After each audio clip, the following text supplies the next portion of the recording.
My husband's family insisted our wedding be in their language, so I wouldn't understand a thing. You don't need to know, his sister laughed. My husband said, it's just a tradition. So, I let them take charge. On the wedding day, something happened that left them all speechless. I'm 32, and I grew up in Oregon. 4 years ago, I moved to Florence, Italy, to teach English. That's where I met my now ex-husband, Luca, who was 34 at the time. He was funny, kind, and polite. At first, he spoke great English, and we got along really well. After dating for a year and a half, he proposed. I said yes. I thought I was marrying into a big, welcoming Italian family, but I was wrong. They barely tried to include me. Luca's family is from a town in northern Italy, and they speak a dialect called Venetian, which is very different from standard Italian. I understand some Italian, but Venetian? It was like a whole different language. When we started planning the wedding, I suggested having the ceremony in both English and Italian. Since my family and a few close friends were coming from the US, I wanted them to feel included. That's when things got strange. Luca's sister, Kira, laughed and said, no, it has to be in our dialect. That's how it's always been. I asked if we could have a translation, or at least some parts in English for my family. She said, you don't need to know, you'll get the general idea. I looked at Luca, hoping he'd say something, but he didn't. He just said, it's a tradition, you'll understand the important parts. I felt uncomfortable but didn't want to cause trouble. I told myself, it's just a wedding. I regret thinking that now. Once the language decision was made, I was shut out of everything. Every meeting was in Venetian, and I just sat there, not understanding anything. When I asked questions, they said, don't worry, we've got it under control. Kira even joked once, saying, you'll be surprised, just show up in the dress, and they all laughed. They didn't even put my name on the invitations. They wrote Luca Alasta, which means Luca and the foreigner. My family thought it was a joke, but I didn't know how to explain it. When I confronted Luca, he said, it's just a nickname, my mom likes it, but I knew it was more than that. Everywhere I turned, I was reminded that I wasn't part of the family, just tolerated. About a month before the wedding, Luca started acting strange. He wasn't affectionate, and he seemed distant and stressed. I thought he was just nervous, but deep down, I felt something was off. Then, my best friend Cassie, who speaks Italian, visited me. She came with me to one of the final planning meetings. While everyone talked, we sat at the back, and nobody paid attention to Cassie. Later that night, she told me, they're planning something, and it's not just the wedding. She overheard Kira talking about putting me in my place and showing me what this family is really about. It didn't sound like a celebration, it sounded like control. I felt sick. Cassie and I started investigating. We found a program someone had left behind, and with the help of a translator I hired, we got it translated. The ceremony wasn't meant to celebrate me, it was meant to humiliate me. The priest's vows talked about how the bride was an outsider and must follow the family's traditions. There was even a speech planned by Kira, saying, we never thought Luca would marry outside, but we're a generous family, and we opened our arms to someone different. The word foreign kept coming up. Even the music playlist had songs mocking Americans, like a joke about how Americans put ketchup on pasta. It was all meant to make me look ridiculous. I cried, then I got angry. Here's what they didn't know, I still controlled the contracts. I paid for the venue, the DJ, and even hired a translator to help my family understand the ceremony. I had one job for the DJ, press play at exactly 4:23 p.m. I stayed calm, smiled at the dress fittings, and thanked Kira for the wine she sent, but inside, I was planning my revenge. On the wedding day, I wore the dress they insisted I wear, a beautiful but old-fashioned heirloom from Luca's grandmother. My makeup was simple, but my hands were shaking. My parents were seated in the back, away from the front where Luca's family had told the planner the honored guest should sit. The ceremony began. The priest started speaking, and my translator whispered everything into my ear. It was worse than I thought. He called me the outsider, said I was being welcomed under the family's mercy, and that I had to obey their traditions. Then, Kira gave her speech. She looked at me and said, this is our family, we are proud and united, and we do not change for others. People clapped. I looked at Luca, but he didn't look at me. Then, the speakers crackled. My voice came through, live. Hello, everyone. I've been told not to speak today. I've been told I don't need to understand, that I'm a foreigner. There was complete silence. I've heard the jokes. I've read the program. I know what this wedding really was. People started shifting in their seats. I saw Luca whispering to his mother. I wasn't done. You planned this wedding in a language I couldn't understand. You mocked me behind my back. Then the second recording started. Kira's voice, she'll just stand there smiling. It'll be hilarious. People gasped. The priest's voice, this will teach her how things work here. The recording stopped, and the room was frozen. Luca's aunt dropped her wine glass. It shattered. My mother-in-law's jaw dropped. Kira looked like she'd swallowed something sour. The priest tried to step forward, but I kept talking. I didn't come here to be mocked. I didn't agree to marry into a joke. I turned to my family in the back. I see why you were put back there. They didn't want you to see what was really happening. My dad stood up, and my mom was crying. Then I said something I hadn't planned. I looked at Luca. You had a chance to stop this. You knew. You heard everything, and you said nothing. Still, he didn't speak. His silence told me everything. I was about to walk away when another woman stood up. She was young, maybe in her 20s, with short brown hair and sharp eyes. I had seen her earlier with Luca's side. She walked up to the altar and took the mic from my hand. I'm sorry, I can't stay quiet, she said. The room turned to her. I'm Martina, Luca's friend. She looked at Luca. We've been seeing each other for 6 months. There were gasps. I froze. You cheated, I said, and he didn't deny it. People started whispering. My translator walked over to me. They didn't know, she said. Some of them didn't. But Kira knew. She was furious. This was supposed to be a family event, she hissed. You ruined it, I said. No, I replied. You ruined it. I just showed everyone what it really was.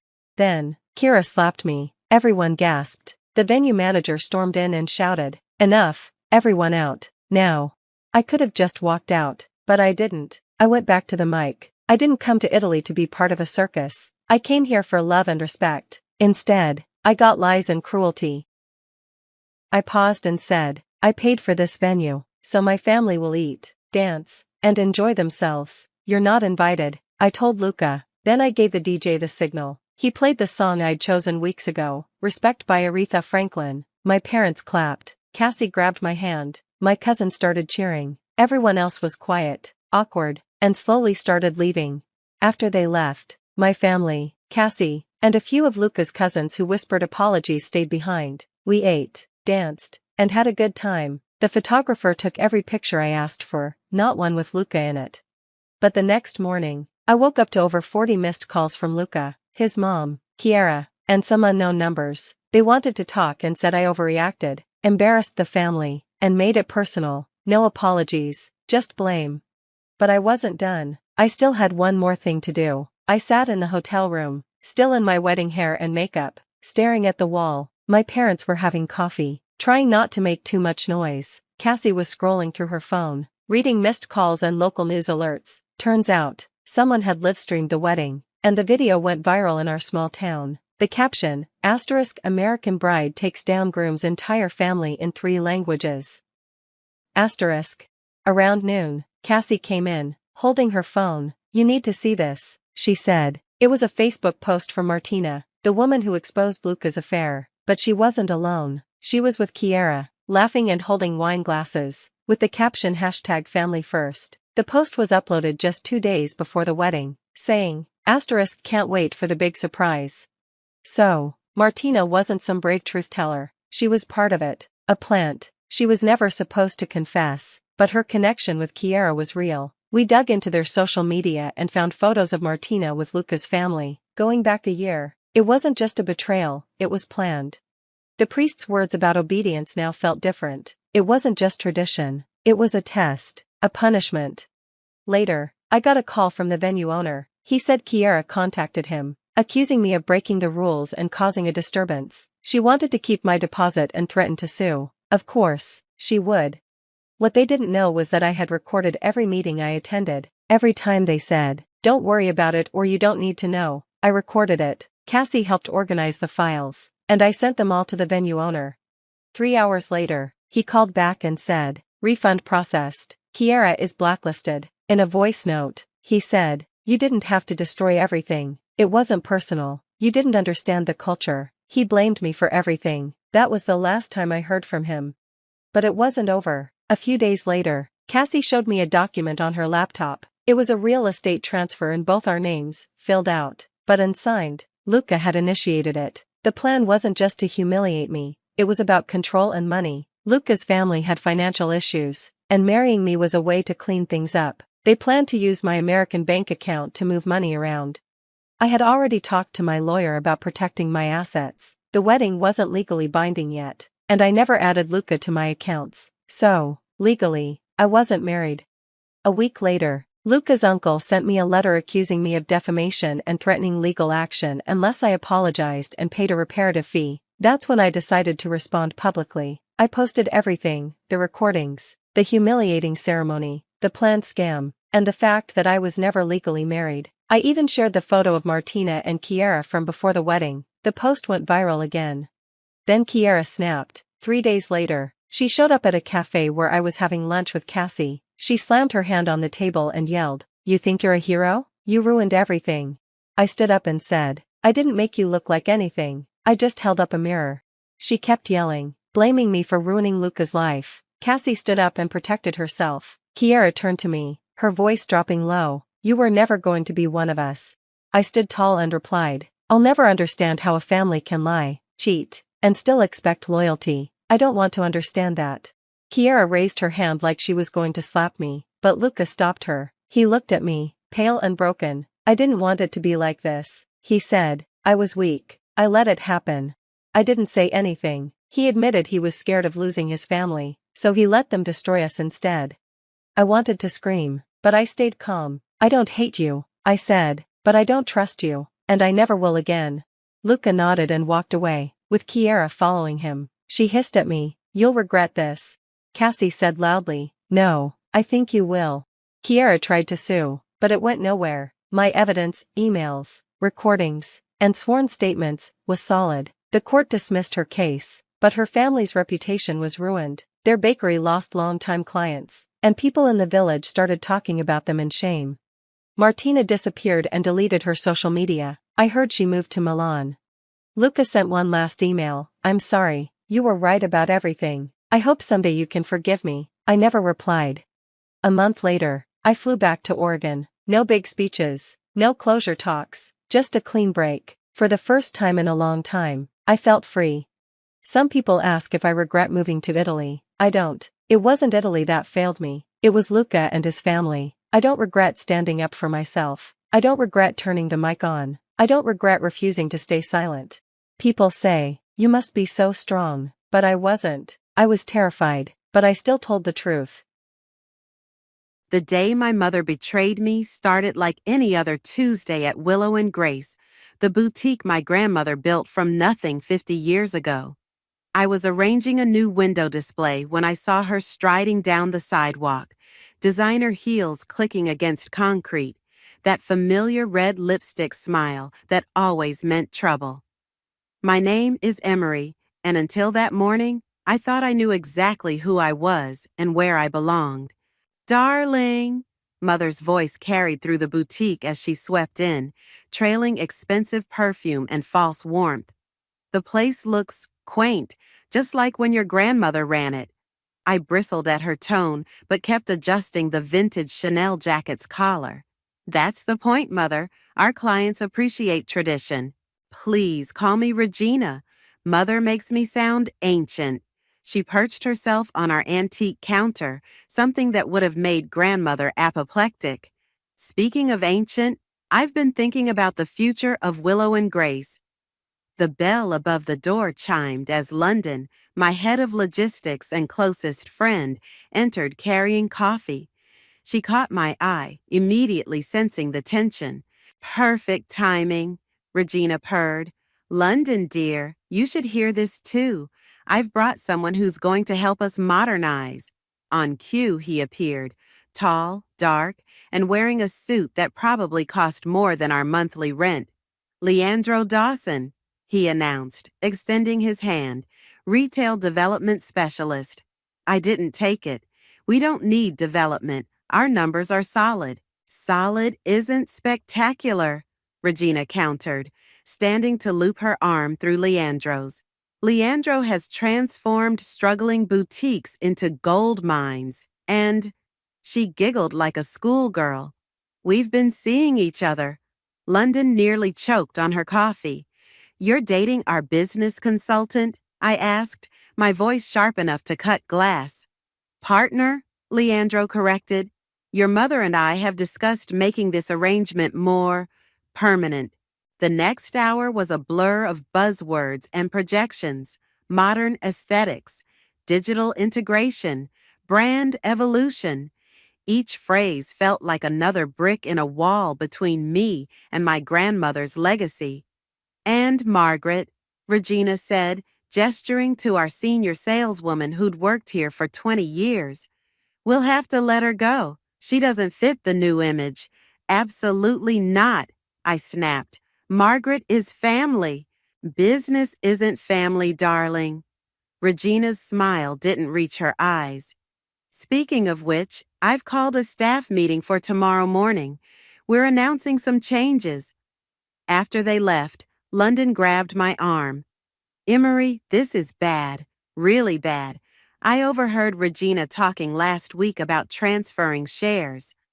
"She can't. Grandmother left the boutique to me." "Are you sure about that? When was the last time you looked at the will?" I spent that night in Grandmother's old office, digging through files, my hands shaking as I found the document. The boutique's ownership structure was more complicated than I remembered. Regina, as Grandmother's daughter, had retained certain rights, rights that could be exploited. The next morning, I arrived early to find the boutique already buzzing. Regina stood at the center, Leandro at her side, holding court with our entire staff. "Change is coming," she announced, her voice carrying to every corner. "Willow and Grace is entering a new era. Leandro will be taking over as managing director, and I'll be overseeing the transition." "This is my boutique," I said, stepping forward. "You can't just—" "Actually, darling, I can. The board voted this morning. You'll remain as creative director, of course, a purely advisory role." Margaret raised her hand, her voice trembling. "What about the rest of us?" Leandro stepped forward, all white teeth and false sympathy. "We'll be reviewing all positions over the next few weeks. Those who align with our new vision will be welcome to stay." I watched my employees' faces, people who'd known me since I was a child, who'd helped me learn every aspect of this business, fall into masks of uncertainty and fear. "And to celebrate our new direction," Regina continued, "we're planning a grand reopening gala. 6 weeks from now, Willow and Grace will reveal its new face to the world." I stood there, fury building in my chest, as she detailed her plans to destroy everything my grandmother had built. London squeezed my hand in solidarity, but I barely felt it. Later, as I sat alone in my grandmother's office, soon to be Leandro's, no doubt, I noticed something odd about the property deed framed on the wall, a detail I'd never paid attention to before.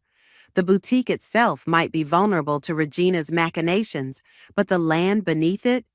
That was a different story entirely. I pulled out my phone and dialed our family lawyer. "Christian, I need you to check something for me. It's about my grandmother's will, the part about the land ownership. Regina thought she'd won, but Grandmother had always taught me to keep an ace up my sleeve." As I looked out at the boutique floor, watching my mother parade around with her boy toy, I made a promise to myself and to Grandmother's memory. This wasn't over, not by a long shot. The changes came like a slow-moving tsunami. First, they replaced our elegant cream walls with stark white. Then the antique mirrors disappeared, replaced by LED screens displaying fashion reels. Each morning brought a new assault on my grandmother's vision. "Your office needs to be cleared by Friday," Leandro announced, strolling in without knocking. "We're converting this space into a digital marketing hub." I looked up from the sales reports I'd been reviewing. "Funny, I don't recall agreeing to that." "Regina signed off on it this morning." He leaned against the door frame, smirking. "You know, this would be easier if you just embraced the changes." "Like Margaret embraced them?" I shot back. "They'd fired her yesterday, after 20 years of loyal service. Or like the 3 other employees you've let go this week. Casualties of progress, he shrugged. Speaking of which, your friend London's position is under review. My head snapped up. Touch her job, and you'll what? His smile turned predatory. Face it, Emery, you're just the founder's granddaughter now. A relic, like everything else we're updating. After he left, I called London to warn her. She answered on the first ring. Already ahead of you, she said. I've been documenting everything. The questionable terminations, the unauthorized expenses, the way they're bypassing standard procedures. But there's something else you need to see. We met in the storage room during lunch. London pulled out a stack of papers she'd retrieved from accounting. Look at these invoices, she whispered, spreading them across an old dress form. They're charging renovation costs at triple the market rate. The contractor? It's a company Leandro's sister Yvonne owns. Classic kickback scheme, I muttered, but it's not enough to stop them. No, but this might be. London pulled out her phone, showing me an email she'd discovered. They're planning to sell the building once the renovations are complete. Some developer wants to turn the whole block into luxury condos. My blood ran cold. Over my dead body. I spent the rest of the afternoon in the city records office, then met with Christian at a coffee shop 3 blocks from the boutique. Your grandmother was cleverer than anyone knew, he said, sliding a document across the table. The boutique's operational rights and the land deed were separated. Regina can control the business, but you own the land it sits on. They can't sell without your signature. So I can stop them? Better. He smiled. You can evict them. The bell above the boutique door chimed as I returned. Regina was holding court with her new inner circle, including Yvonne, who'd somehow become our brand consultant. Darling, where have you been? Regina called out. We're discussing the gala. Yvonne has the most wonderful ideas for... I want to see the renovation plans. I interrupted. All of them, now. Yvonne's perfectly plucked eyebrows rose. Those are confidential. Nothing in this building is confidential to its owner. Regina laughed, that artificial tinkling sound that set my teeth on edge. Sweetheart, we've been over this. The ownership situation has changed. Has it? I pulled out the land deed. Because according to this, I own the ground you're standing on, every inch of it. The color drained from Regina's face. Leandro snatched the document, his eyes scanning rapidly. This is impossible, he sputtered. Check with your lawyers, I said sweetly. I'll wait. The next hour was chaos. Regina made frantic phone calls while Leandro and Yvonne huddled over laptops. I sat in my grandmother's chair, the one they hadn't managed to dispose of yet, and watched them unravel. This changes nothing, Regina finally declared, but her voice wavered. We still control the business. For now, I stood, channeling every ounce of my grandmother's dignity. But I think it's time we discuss new terms, starting with the gala. The gala is none of your concern, Yvonne snapped. Actually, it is, because if you want to hold it here, you need my permission, and I'm not feeling very permissive. Regina's eyes narrowed. What do you want? Everything, I said simply.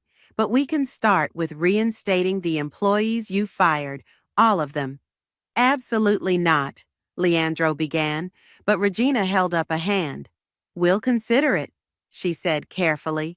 Give us time to review the legal implications. I headed for the door, pausing only to look back at my mother. Oh, and Regina, I'm moving back into my office. The digital hub can find another home. Outside, London was waiting. Well, they're scared, I said, watching the sunset behind the boutique's facade. But scared people are dangerous. We need to be ready for whatever comes next. What are you thinking? I touched the cool brick of the building, feeling my grandmother's presence in every groove and corner. I'm thinking it's time to call in reinforcements. Do you still have Eva's number? London grinned. Regina's old best friend, the one who knows where all the bodies are buried, already on it. For the first time in weeks, I felt the tide turning. Regina and Leandro had the business, but I had the ground beneath their feet, and I was ready to make it shake. Ava chose the meeting spot, a small French cafe across town where Regina would never set foot. She sat in a corner booth, elegant in a vintage Dior blazer, stirring her coffee with calculated precision. "You look just like your grandmother," she said, as I slid into the seat across from her. She had that same look in her eyes when she meant business. "I need to understand my mother," I said, getting straight to the point. "Why she's doing this." Ava's lips curved into a sad smile. Regina has always been chasing something she could never quite grasp. Status, validation, youth. She pulled an envelope from her bag, but this might explain it better. Inside was a yellowed newspaper clipping from 30 years ago. The headline read, "Local Fashion Empire Passes to Younger Daughter." "Your grandmother chose your Aunt Patricia to inherit the business originally," Ava explained. Regina was devastated. She'd worked there since she was 16, but your grandmother said she lacked something essential. "I never knew I had an aunt," I said, staring at the photo of two young women, my mother and a stranger with the same eyes. "Patricia died in a car accident 6 months after this article. That's when Regina got her chance, but—" Eva leaned forward. "She never got over being second choice. When Patricia died, something in Regina died too. The joy, the creativity, it all became about proving something." London, who'd been quietly listening, spoke up. "But why target Emery? She's her daughter." "Because Emery reminds her too much of what she lost." Eva pulled out another document. "This is from last week's board meeting. Regina's been planning this takeover for months. She's not just after control. She wants to erase every trace of the old boutique, your grandmother's legacy." "And Leandro?" I asked. "A convenient tool, young, ambitious, willing to do the dirty work. But be careful. He's not as stupid as Regina thinks he is." Just then, my phone buzzed with a text from Margaret. "Emergency, come to the store, now." We found Margaret waiting outside the boutique, wringing her hands. Through the windows, I could see people in moving uniforms carrying out furniture. "They're clearing out the storage room," she whispered. "All your grandmother's original designs, the archives, everything." I burst through the door. Regina stood supervising, clipboard in hand. "What are you doing?" I demanded. "Decluttering," she replied smoothly. "These old pieces are taking up valuable space." "These old pieces are our history." I grabbed a garment bag from a mover's hands. Inside was my grandmother's first wedding dress design. "History doesn't pay the bills," Leandro called from the stairs. "The past is dead weight." "Like your fake consulting credentials?" Eva's voice cut through the chaos as she stepped inside. "Hello, Regina. It's been a while." Regina's clipboard clattered to the floor. "Eva, what are you—" "Helping your daughter understand some family history." Eva moved to my side. "You always were good at erasing things that hurt you, weren't you?" "Get out," Regina hissed. "You have no right." "Actually, she does," I interrupted. "As my business consultant, she has every right to be here. And as the property owner, I'm ordering you to stop this removal immediately." Leandro stepped forward. "You can't." "I can, and I am. Touch one more vintage piece, and I'll have you all removed for property damage." The movers looked uncertainly between us. Regina's face was pale with fury. "Fine," she spat. "Leave everything. We'll deal with this later." As the movers filed out, London appeared from the storage room. "Emery, you need to see this." In the back of the room, behind a false panel in the wall, we found a stack of letters. They were addressed to Patricia, dated after her supposed death. "She's alive," I whispered, scanning the most recent letter from just 2 years ago. My aunt is alive, and Mother knew. Patricia didn't die in that accident, Eva confirmed quietly. She left. Regina told everyone she was dead to save face, but really, Patricia had discovered something. Something about Regina's first attempt to take over the boutique.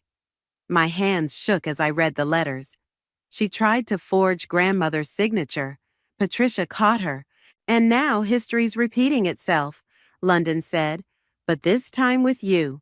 I sat among the scattered vintage pieces, my aunt's letters in my lap, feeling the weight of 30 years of lies. The gala, I said suddenly. Regina's planning to announce the sale there, isn't she? Ava nodded. It's her moment of triumph, destroying the past and claiming the future in one grand gesture. Then that's where we'll stop her. I stood, clutching the letters.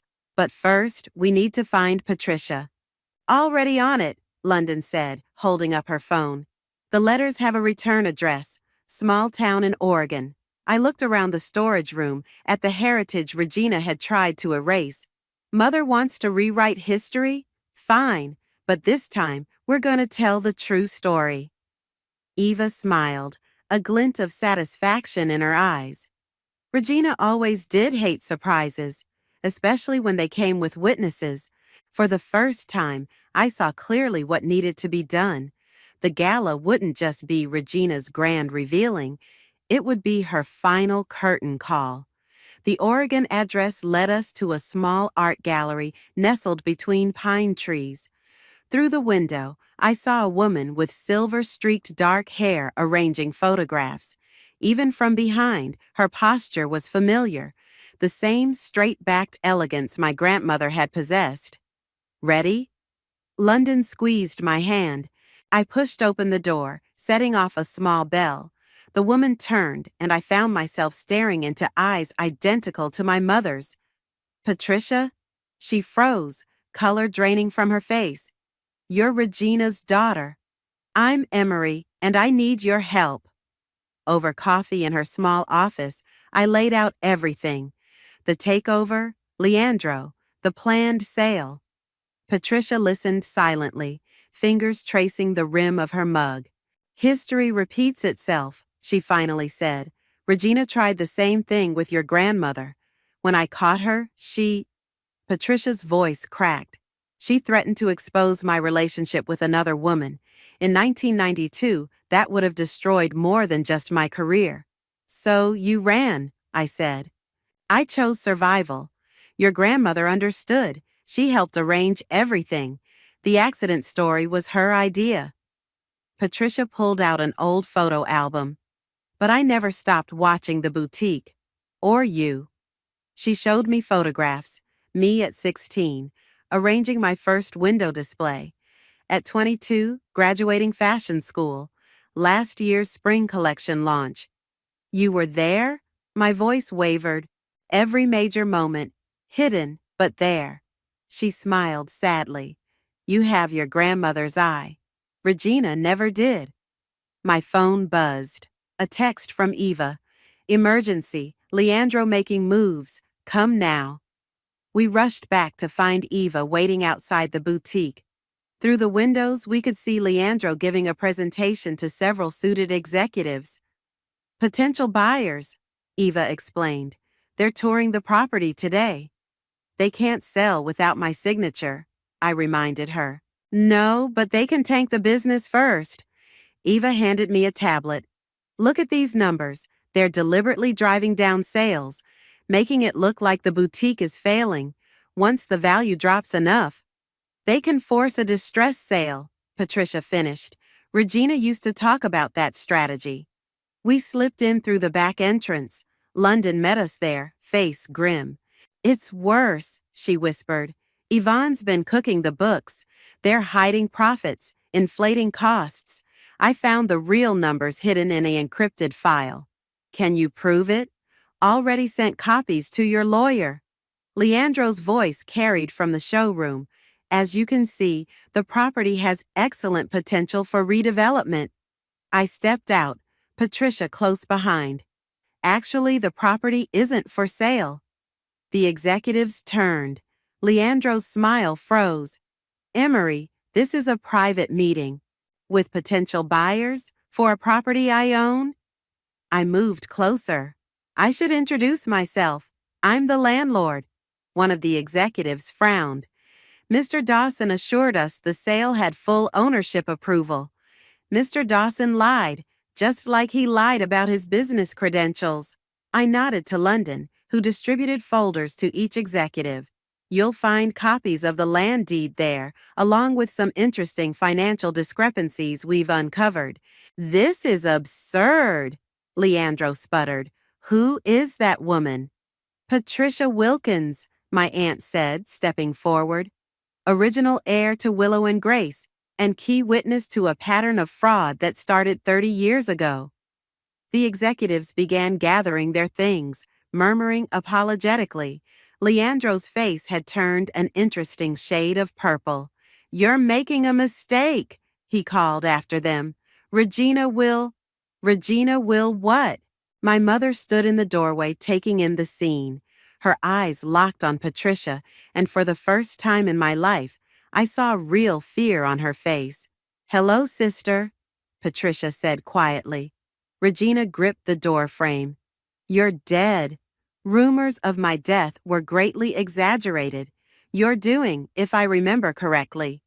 Get out, Regina whispered. All of you, get out. No, I planted my feet. This is my grandmother's store, and I'm not going anywhere. You ungrateful little... Regina lunged forward, but Leandro caught her arm. Not here, he muttered. Not with witnesses. She straightened, smoothing her jacket. Fine, but this isn't over. The gala is in 3 days, and I promise you. Looking forward to it, I cut in. I've invited some special guests, including the IRS Fraud Division. Regina's face went blank, her tell when she's truly rattled. She turned on her heel and stormed out, Leandro trailing behind. That went well, London said into the silence. Patricia touched my shoulder. You know she'll retaliate. Regina never could stand losing. Let her try. I looked around the showroom at the space Regina had tried to modernize into soullessness. I'm done being afraid of her. Eva appeared with a stack of papers. We need to move fast. The gala's our chance to expose everything, but we'll only get one shot. Then we better make it count. I pulled out my grandmother's original business plan, preserved in the archives Regina had tried to destroy. Time to remind everyone what Willow and Grace really stands for. Patricia smiled, the same smile I'd seen in old photos of my grandmother. Where do we start? The day before the gala, Regina was everywhere, directing decorators, barking orders, pretending she hadn't just been caught trying to sell property she didn't own. I watched from my office as she orchestrated her illusion of control. Your mother's telling everyone you had a mental breakdown, London said, dropping a stack of RSVPs on my desk. That's why you're making wild accusations about the business. Of course she is. I sorted through the responses. How many confirmed? Every major fashion editor in the city, 3 social media influencers, and 2 reality TV stars. London smirked. Plus our special guests, though they're not on the official list. A knock at the door made us both jump. Yvonne stood there, looking uncomfortable. Can we talk? She glanced nervously over her shoulder. Privately? I nodded to London, who left, closing the door behind her. My brother's planning something for tomorrow night, Yvonne blurted out. Something bad. I heard him on the phone with some guys. They're going to stage an accident with the electrical system during the gala. Why are you telling me this? She pulled out her phone, showing me text messages. Because Leandro's going to pin it on me. He's setting me up to take the fall for everything. The fraudulent contracts, the cooked books, all of it. And Regina? She knows. She helped him plan it. Yvonne's hands shook. I thought we were partners, but I was just another puppet.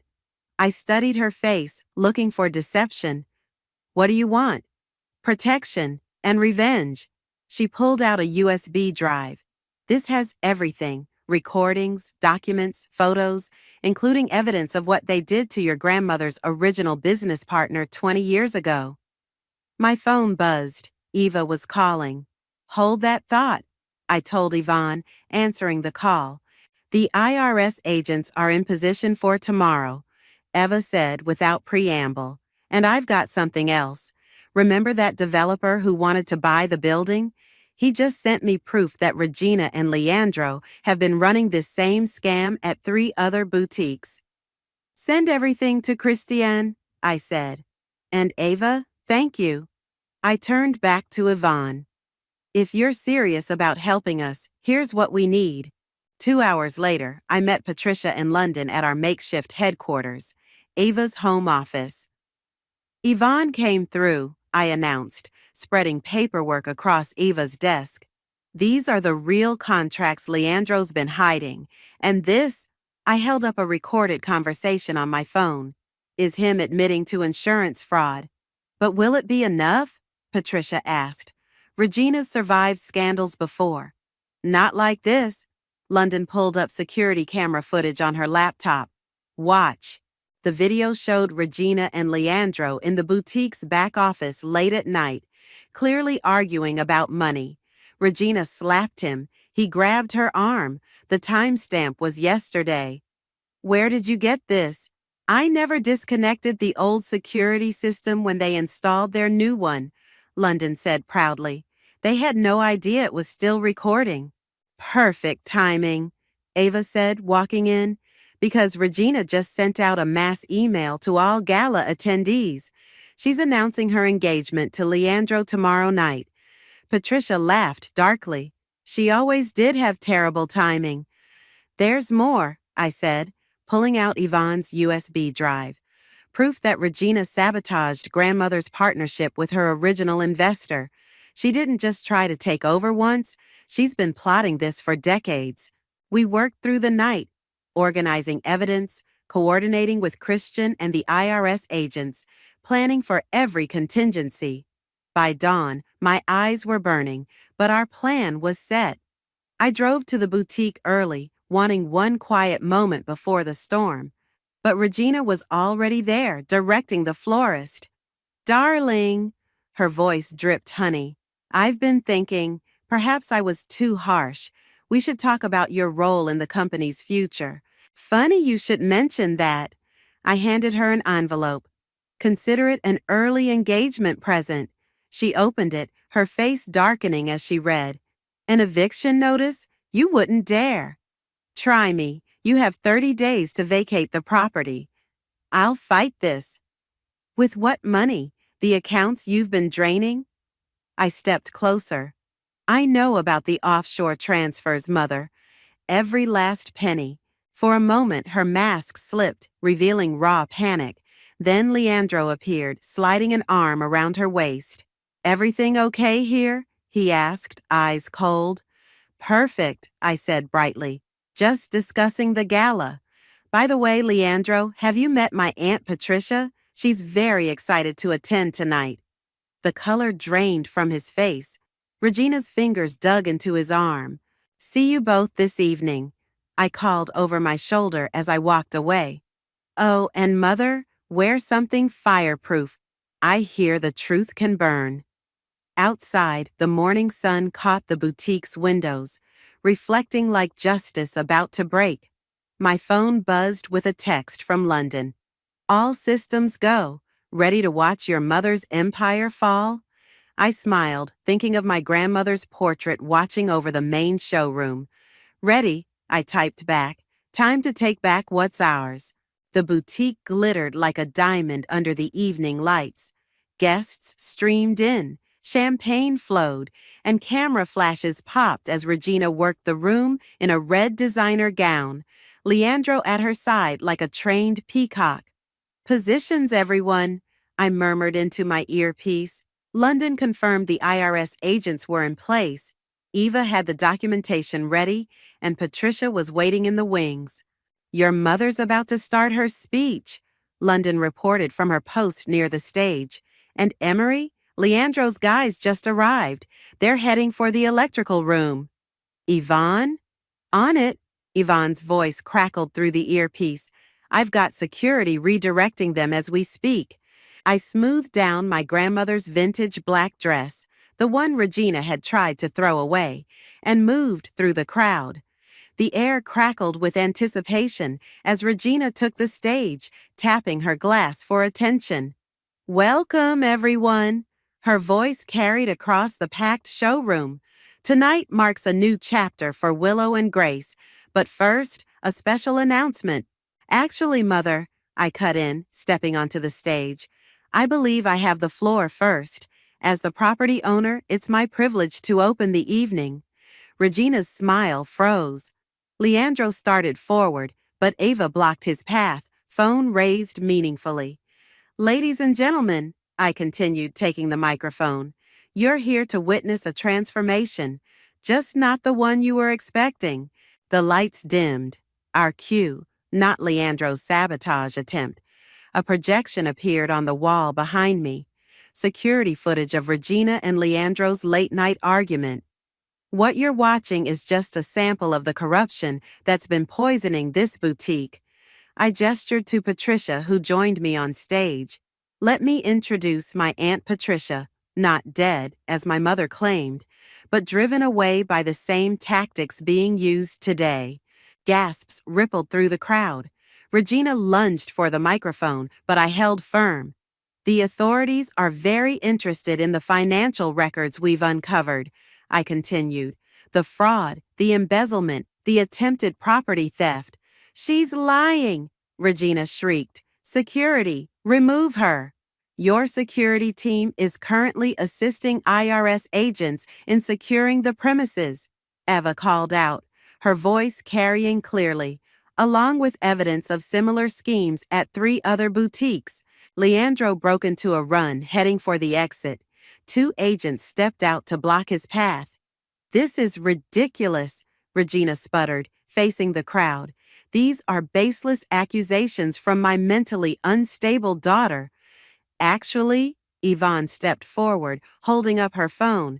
I have recordings proving otherwise, including your instructions to sabotage tonight's electrical system and frame me for it. The crowd had turned hostile, phones recording everything. I spotted several fashion editors taking furious notes. You ungrateful little snake, Regina hissed at me. I gave you everything. You gave me nothing, I shot back. Everything here came from grandmother. The legacy you tried to steal, the values you tried to destroy. Values? She laughed bitterly. Your precious grandmother passed me over for Patricia. She never thought I was good enough. She knew what you were capable of, Patricia interjected. The forged documents, the threatened blackmail. She protected the boutique from you then, and now I'm helping Emery protect it again. Regina's composure finally shattered. She grabbed a champagne bottle from a nearby table and hurled it at the projection screen. It missed, shattering against my grandmother's portrait. The room fell silent. Mrs. Wilkins, an IRS agent stepped forward. We need you and Mr. Dawson to come with us. This isn't over, Regina snarled as they led her away. I'm still your mother. No, I said quietly. You're just another person who tried to steal what wasn't theirs. As the agents escorted Regina and Leandro out, London started playing the boutique's original opening day footage on the projection screen. There was my grandmother, young and proud, cutting the ribbon with Regina and Patricia at her sides. Ladies and gentlemen, I addressed the stunned crowd. Willow and Grace was founded on principles of integrity, creativity, and true elegance. Those values aren't relics, they're our future. And speaking of the future, I nodded to Margaret, who wheeled out racks of clothing. These are designs from our new collection, not fast fashion or trend chasing, but pieces that honor our heritage while embracing innovation, created by our original team, all of whom are being reinstated. The crowd moved forward, examining the clothes with growing enthusiasm. Fashion editors nodded approvingly. Cameras flashed.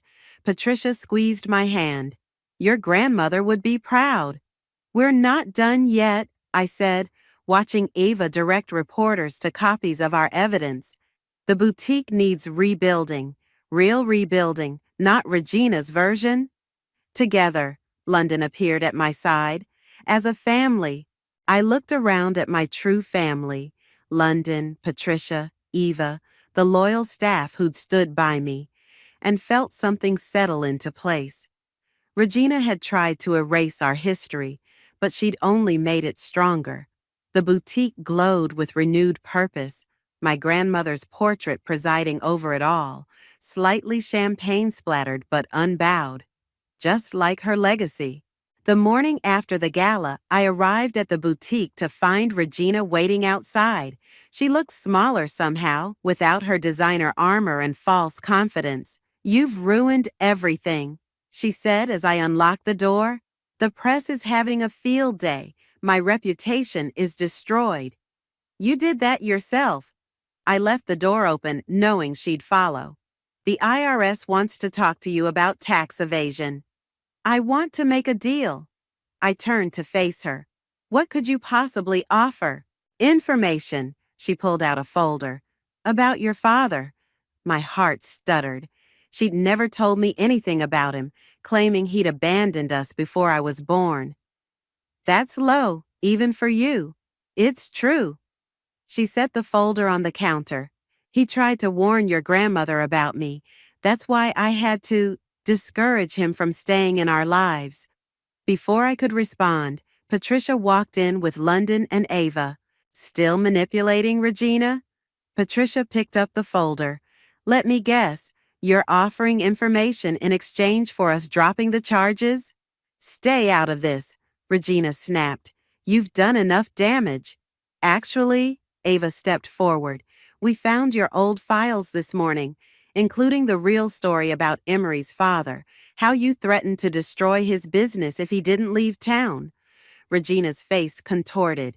You had no right. We also found this, London added, holding up a weathered envelope. A letter from grandmother, written before she died. She knew what you were planning, Regina. She saw it coming. I took the letter with trembling hands and read aloud. My dearest Emery, if you're reading this, Regina has finally made her move. She never understood that this boutique isn't about power or profit. It's about the legacy of helping women feel beautiful and strong. Trust your instincts, as I trust you. Sentimental garbage, Regina spat, but her voice cracked.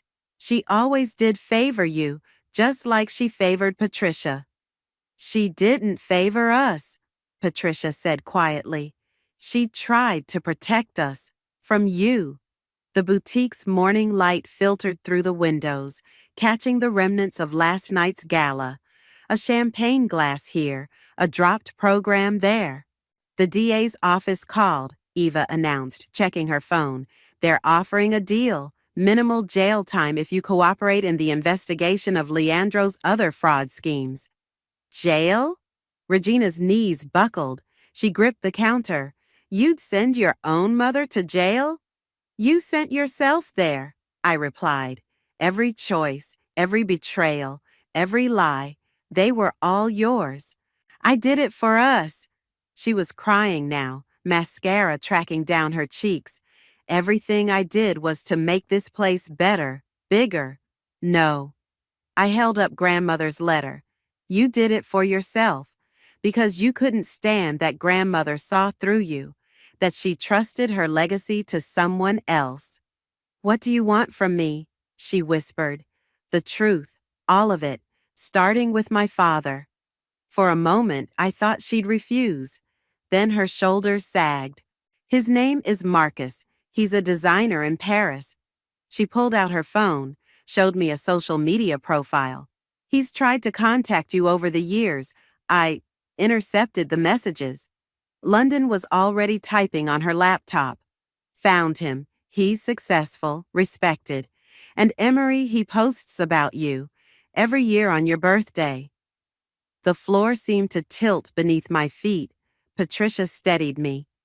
The DA's waiting, Eva reminded us gently. Regina straightened her spine, one last attempt at dignity. I suppose you'll want me to grovel, beg forgiveness. No, I met her eyes. I want you to get help, real help, because this vendetta against grandmother, against Patricia, against me, it's destroyed you more than anyone. And if I refuse the DA's deal, then we'll see you in court. I gestured to the door. Either way, you have 5 minutes to leave my property. She looked around the boutique one last time, at the empire she'd tried to steal, at the daughter she'd tried to break. Something like regret flickered across her face. You really are her granddaughter, she said softly. Then she turned and walked out. We watched through the windows as she climbed into a waiting car, probably her lawyer's. As it pulled away, Patricia touched my shoulder. Are you going to contact him? Your father? I looked down at the social media profile, at the father who'd never stopped thinking about me. Yes, but first, we have a boutique to rebuild. London was already removing Regina's modernist decorations.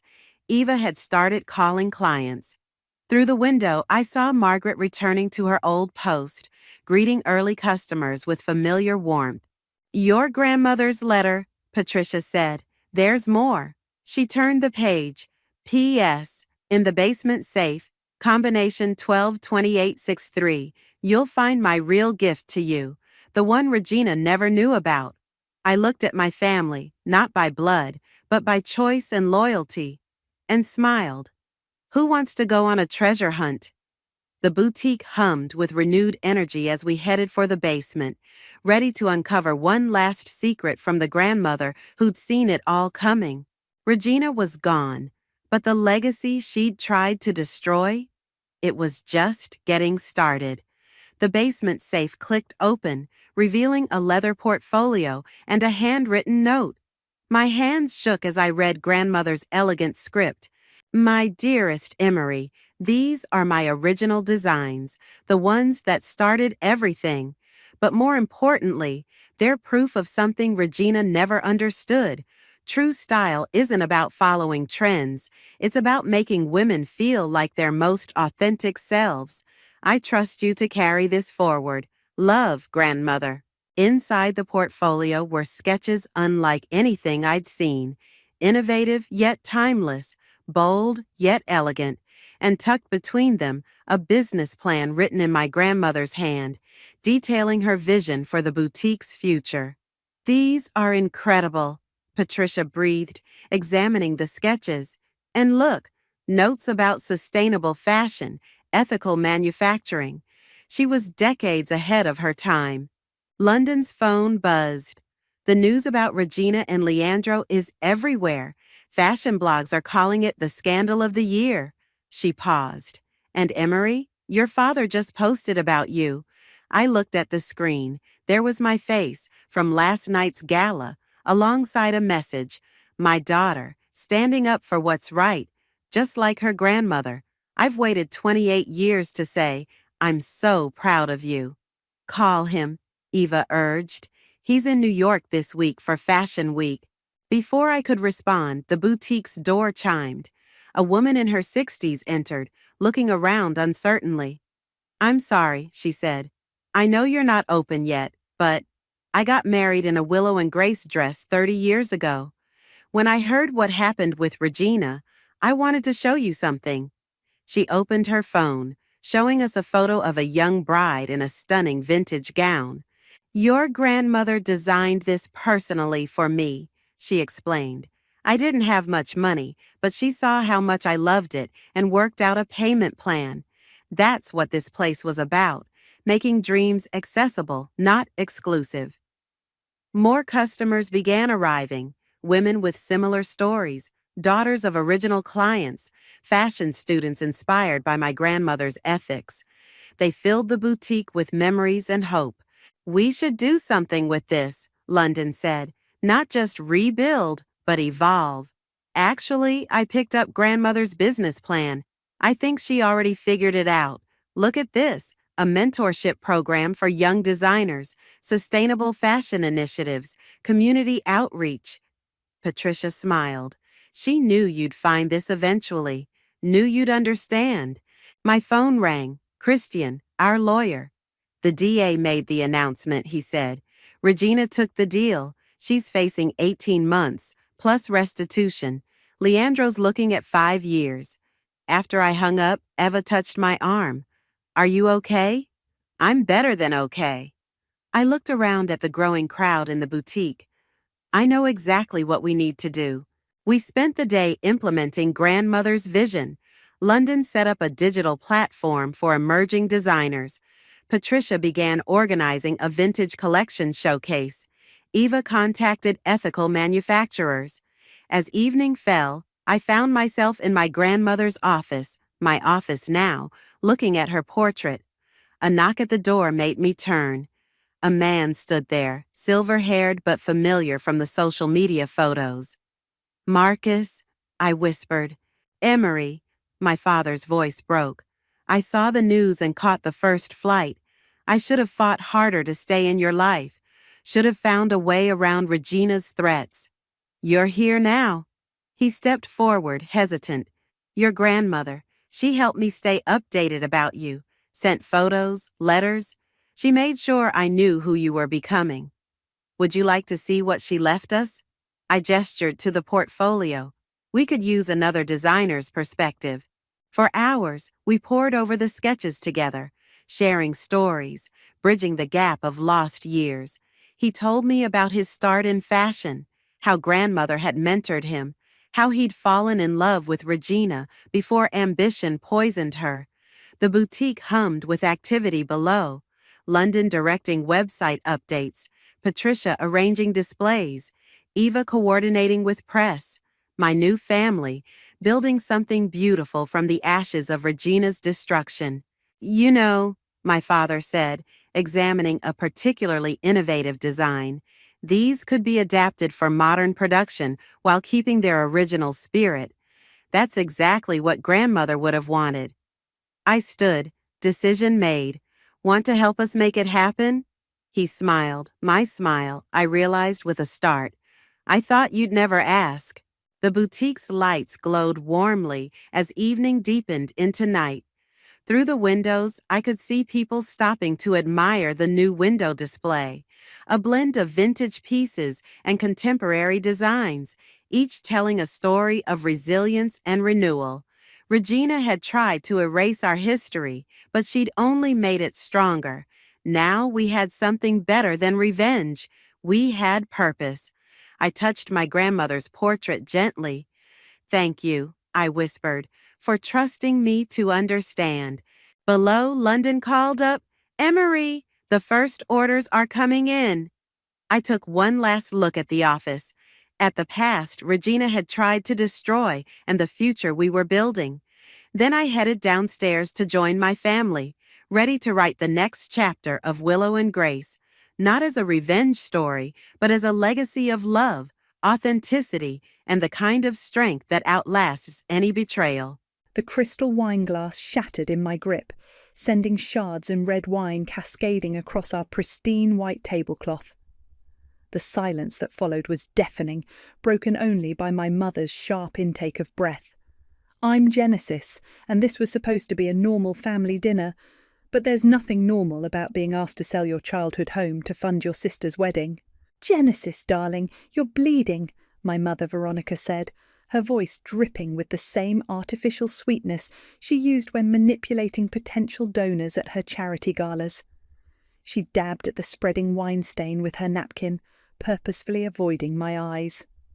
I'm fine, I managed through clenched teeth. What's not fine is you asking me to sell Grandma Elena's house for Chiara's wedding. That house means everything to our family. Ciara, my younger sister, rolled her eyes and reached for her phone. God, Jen, you're so dramatic. It's just a house, and this is my wedding we're talking about, the biggest day of my life. Just a house? The words felt like acid in my mouth. That house represents everything Grandma worked for, every double shift, every sacrifice. "Oh, please," my mother interrupted, setting down her wineglass with a sharp clink. "Your grandmother would have wanted Kiera to have her dream wedding. She always said family comes first." "Exactly," I shot back. "Family, not some overpriced party with crystal chandeliers and imported roses."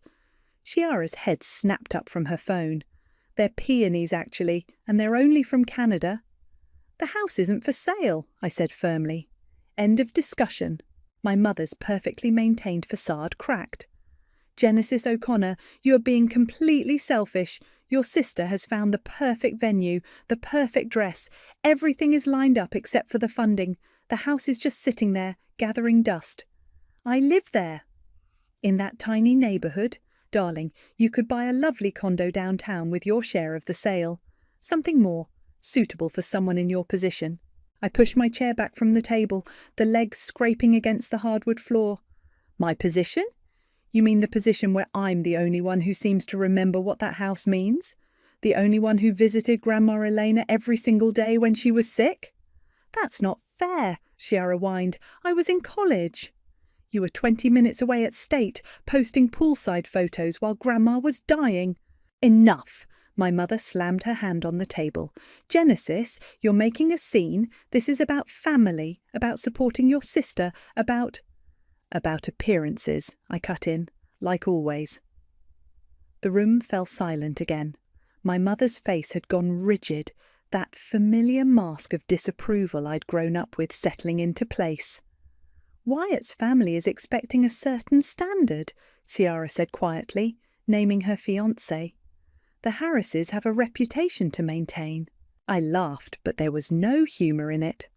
"Right, because God forbid we disappoint the Harrises. Better to just erase our own family's history instead." My mother stood, smoothing her silk blouse. "I can see you're not in a reasonable mood tonight. We'll discuss this again when you've had time to think about what really matters." "I know exactly what matters," I said, grabbing my purse, "and it's not for sale." As I walked toward the door, Chiara called out, "You know, for someone who claims to care so much about family, you sure have a funny way of showing it." I paused, my hand on the doorknob. Without turning around, I said, "Grandma Elena worked 3 jobs to buy that house. She raised us there after Dad left. She taught us about dignity, about working for what matters. But I guess those lessons didn't stick for everyone."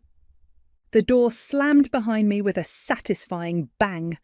In my car, I finally let out the breath I'd been holding, my hands shaking as I gripped the steering wheel. The nerve of them, trying to sell my home, my inheritance, for a single day of extravagance. My phone buzzed, a text from my mother. "Think about what you're doing to this family." I stared at the message, feeling something shift inside me. They wanted me to think about what I was doing? Fine, I'd give them something to think about. Starting the engine, I pulled away from my mother's perfectly manicured lawn, her perfectly appointed house, her perfectly planned manipulation. But I wasn't the same little girl who used to bend to her will, not anymore. They wanted a lesson in family values. I'd give them one they'd never forget. The porch steps creaked under my feet as I climbed them, just as they had for the past 30 years.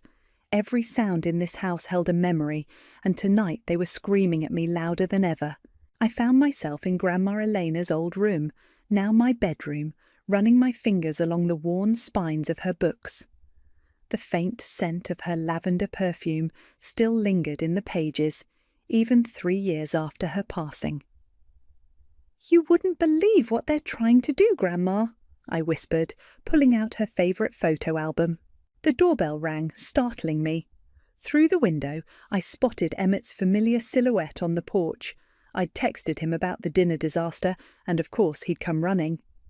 "I brought reinforcement," he announced when I opened the door, holding up a bottle of wine and take-out bags. "Though maybe we should skip the wine, considering your earlier glass-crushing performance." I managed a weak smile. "Very funny. Come in." We settled in the kitchen, the same kitchen where Grandma Elena had taught me to make her famous empanadas. Emmett pulled out containers of Thai food, while I grabbed plates from the cabinet she'd hand-painted with tiny blue flowers. "So," he said, passing me the pad Thai, Want to tell me what really happened? They want me to sell the house for Kiara's wedding. The words still tasted bitter. Mum actually said it was just gathering dust. Emmett's fork stopped halfway to his mouth. The house that Elena worked 3 jobs to keep? The house where she raised all of you after your dad split? The very same. I stabbed at my noodles. You know what the worst part is?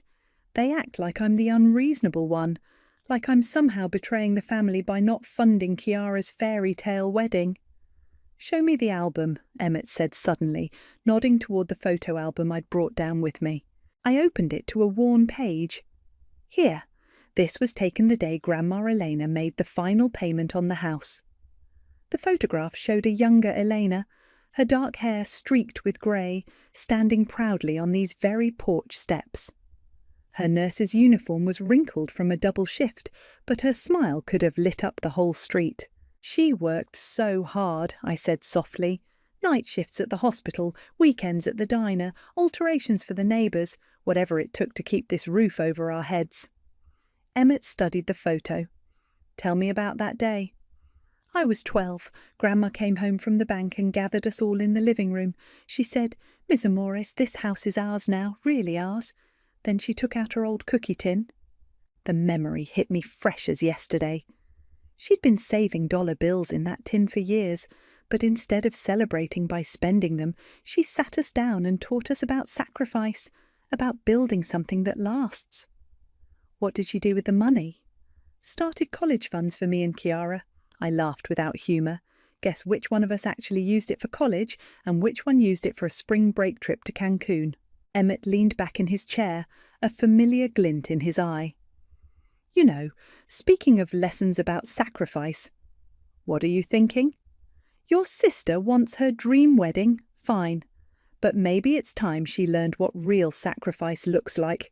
What it actually costs to build something meaningful. I raised an eyebrow. Go on. You work in PR, Genesis. You know how to tell a story, and you've got one hell of a story right here. He tapped the photo album. Maybe it's time everyone else heard it too. The idea started taking shape in my mind. The wedding's going to be covered by that local society magazine Mum loves so much. Exactly. And wouldn't it be interesting if another story ran that day? About a remarkable woman who worked 3 jobs to buy a house.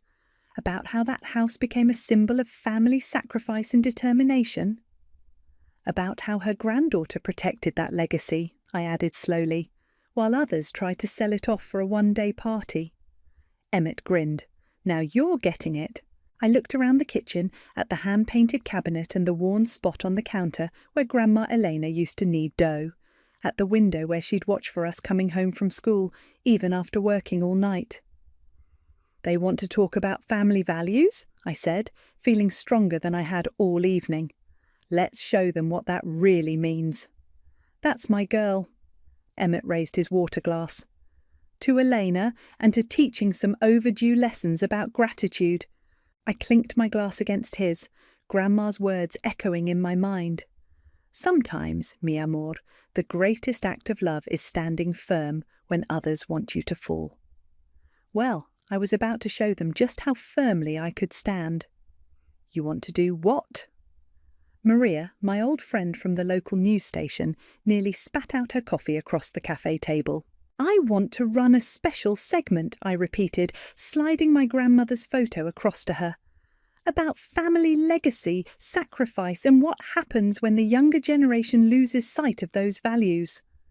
Maria studied the photo, then looked up at me with narrowed eyes. This wouldn't have anything to do with your sister's upcoming society wedding, would it? It has everything to do with it. I leaned forward. But it's also a legitimate story. An immigrant nurse who worked 3 jobs to provide for her family after her son-in-law abandoned them. Who built something from nothing? That's the kind of story your viewers love. And the fact that it would air during your sister's wedding reception? Pure coincidence, I said, not even trying to sound convincing. Maria sat back, a slow smile spreading across her face. You know what? I'm in.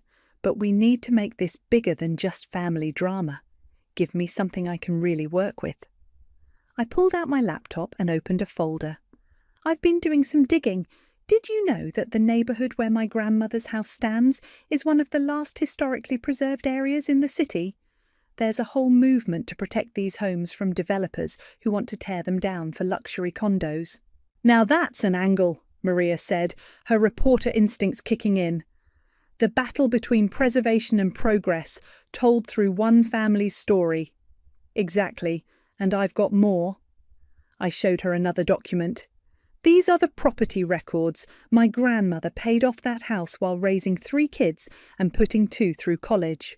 Meanwhile, the average home price in our area has tripled in the last decade, making it nearly impossible for working families to achieve what your grandmother did, Maria finished, already taking notes. Genesis, this is gold, but are you sure you want to do this? It's going to cause one hell of a family explosion. Before I could answer, my phone buzzed with a text from Ciara. Meeting with the wedding planner tomorrow. Mum says you better be there. I showed the message to Maria. See what I'm dealing with? They're not even acknowledging that I said no to selling the house. They just keep pushing ahead, assuming I'll cave. Like you always have before? Exactly. I closed my laptop firmly. But not this time. Maria gathered her things, journalist mode fully engaged. Okay, here's what we'll do. I'll start working on the segment. Family legacy, neighbourhood preservation, the whole package. You get me more details about your grandmother, maybe some interviews with neighbours who knew her, and Genesis. She paused, giving me a serious look. Be careful at that wedding planning meeting tomorrow. Don't show your hand. Don't worry, I said, thinking of the years I'd spent managing PR crises. I know how to play this game. Later that evening, I met Emmett at our favourite bar to update him on the plan. Maria's on board, I told him, sliding onto a bar stool. But she wants to make it bigger than just our family drama. Smart woman, Emmett nodded. The more legitimate the story, the harder it'll be for your mother to dismiss it as just you being difficult. Speaking of difficult, I showed him Chiara's text about the wedding planning meeting. You're going, right? Have to. Need to keep up appearances until everything's in place. I signalled the bartender for another round. But God, sitting there listening to them plan this ridiculous extravaganza while knowing what I'm planning. Think of it as research, Emmett suggested. Every over-the-top detail they add just makes your story more powerful. My phone buzzed again. Another text from my mother. Wear something appropriate tomorrow. The wedding planner is very exclusive. Appropriate, I scoffed, showing Emmett the message. Code for expensive enough to impress people. You know what? Emmett said, a mischievous glint in his eye. Wear your grandmother's old cardigan, the one she used to wear to work night shifts. I laughed, but then stopped. Actually, that's perfect. Subtle enough that they can't complain, but it'll help me remember exactly why I'm doing this. To Elena, Emmett raised his glass. To Justice, I added, clinking my glass against his. As we finished our drinks, I felt a mix of excitement and nervousness building in my stomach. Tomorrow I'd have to sit there and smile while they planned the very event I was planning to hijack. But for once, I wasn't dreading a family obligation. This time, I had a secret weapon, the truth, and soon everyone would know it. Is that what you're wearing?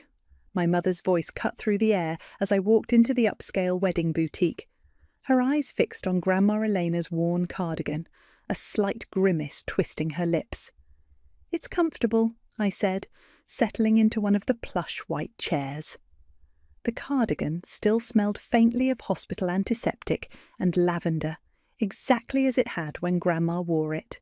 Ciara breezed in moments later, trailing shopping bags and our mother's wedding planner, Sophia, who looked like she'd just stepped out of a fashion magazine. Oh my God, Jen, you look like you're heading to a nursing home, Ciara snickered, dropping into the chair beside me. I fingered the cardigan's worn sleeve. Funny you should mention nursing. Remember when Grandma Elena would come home from her night shifts and still make us breakfast before school? Oh, ancient history, my mother cut in sharply. Sophia, darling, show us those venue photos again. Sophia pulled out a tablet displaying images of an obscenely expensive hotel ballroom. With the crystal chandeliers and the imported marble flooring, it's absolutely perfect for the society wedding of the year.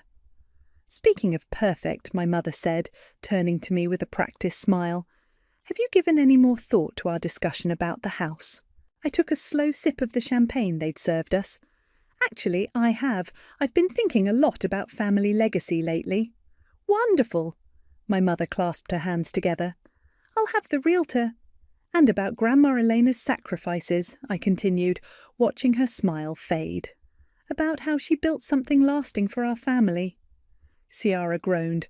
Oh my God, not this again. Can we focus on my wedding? Sophia, tell them about the ice sculpture idea.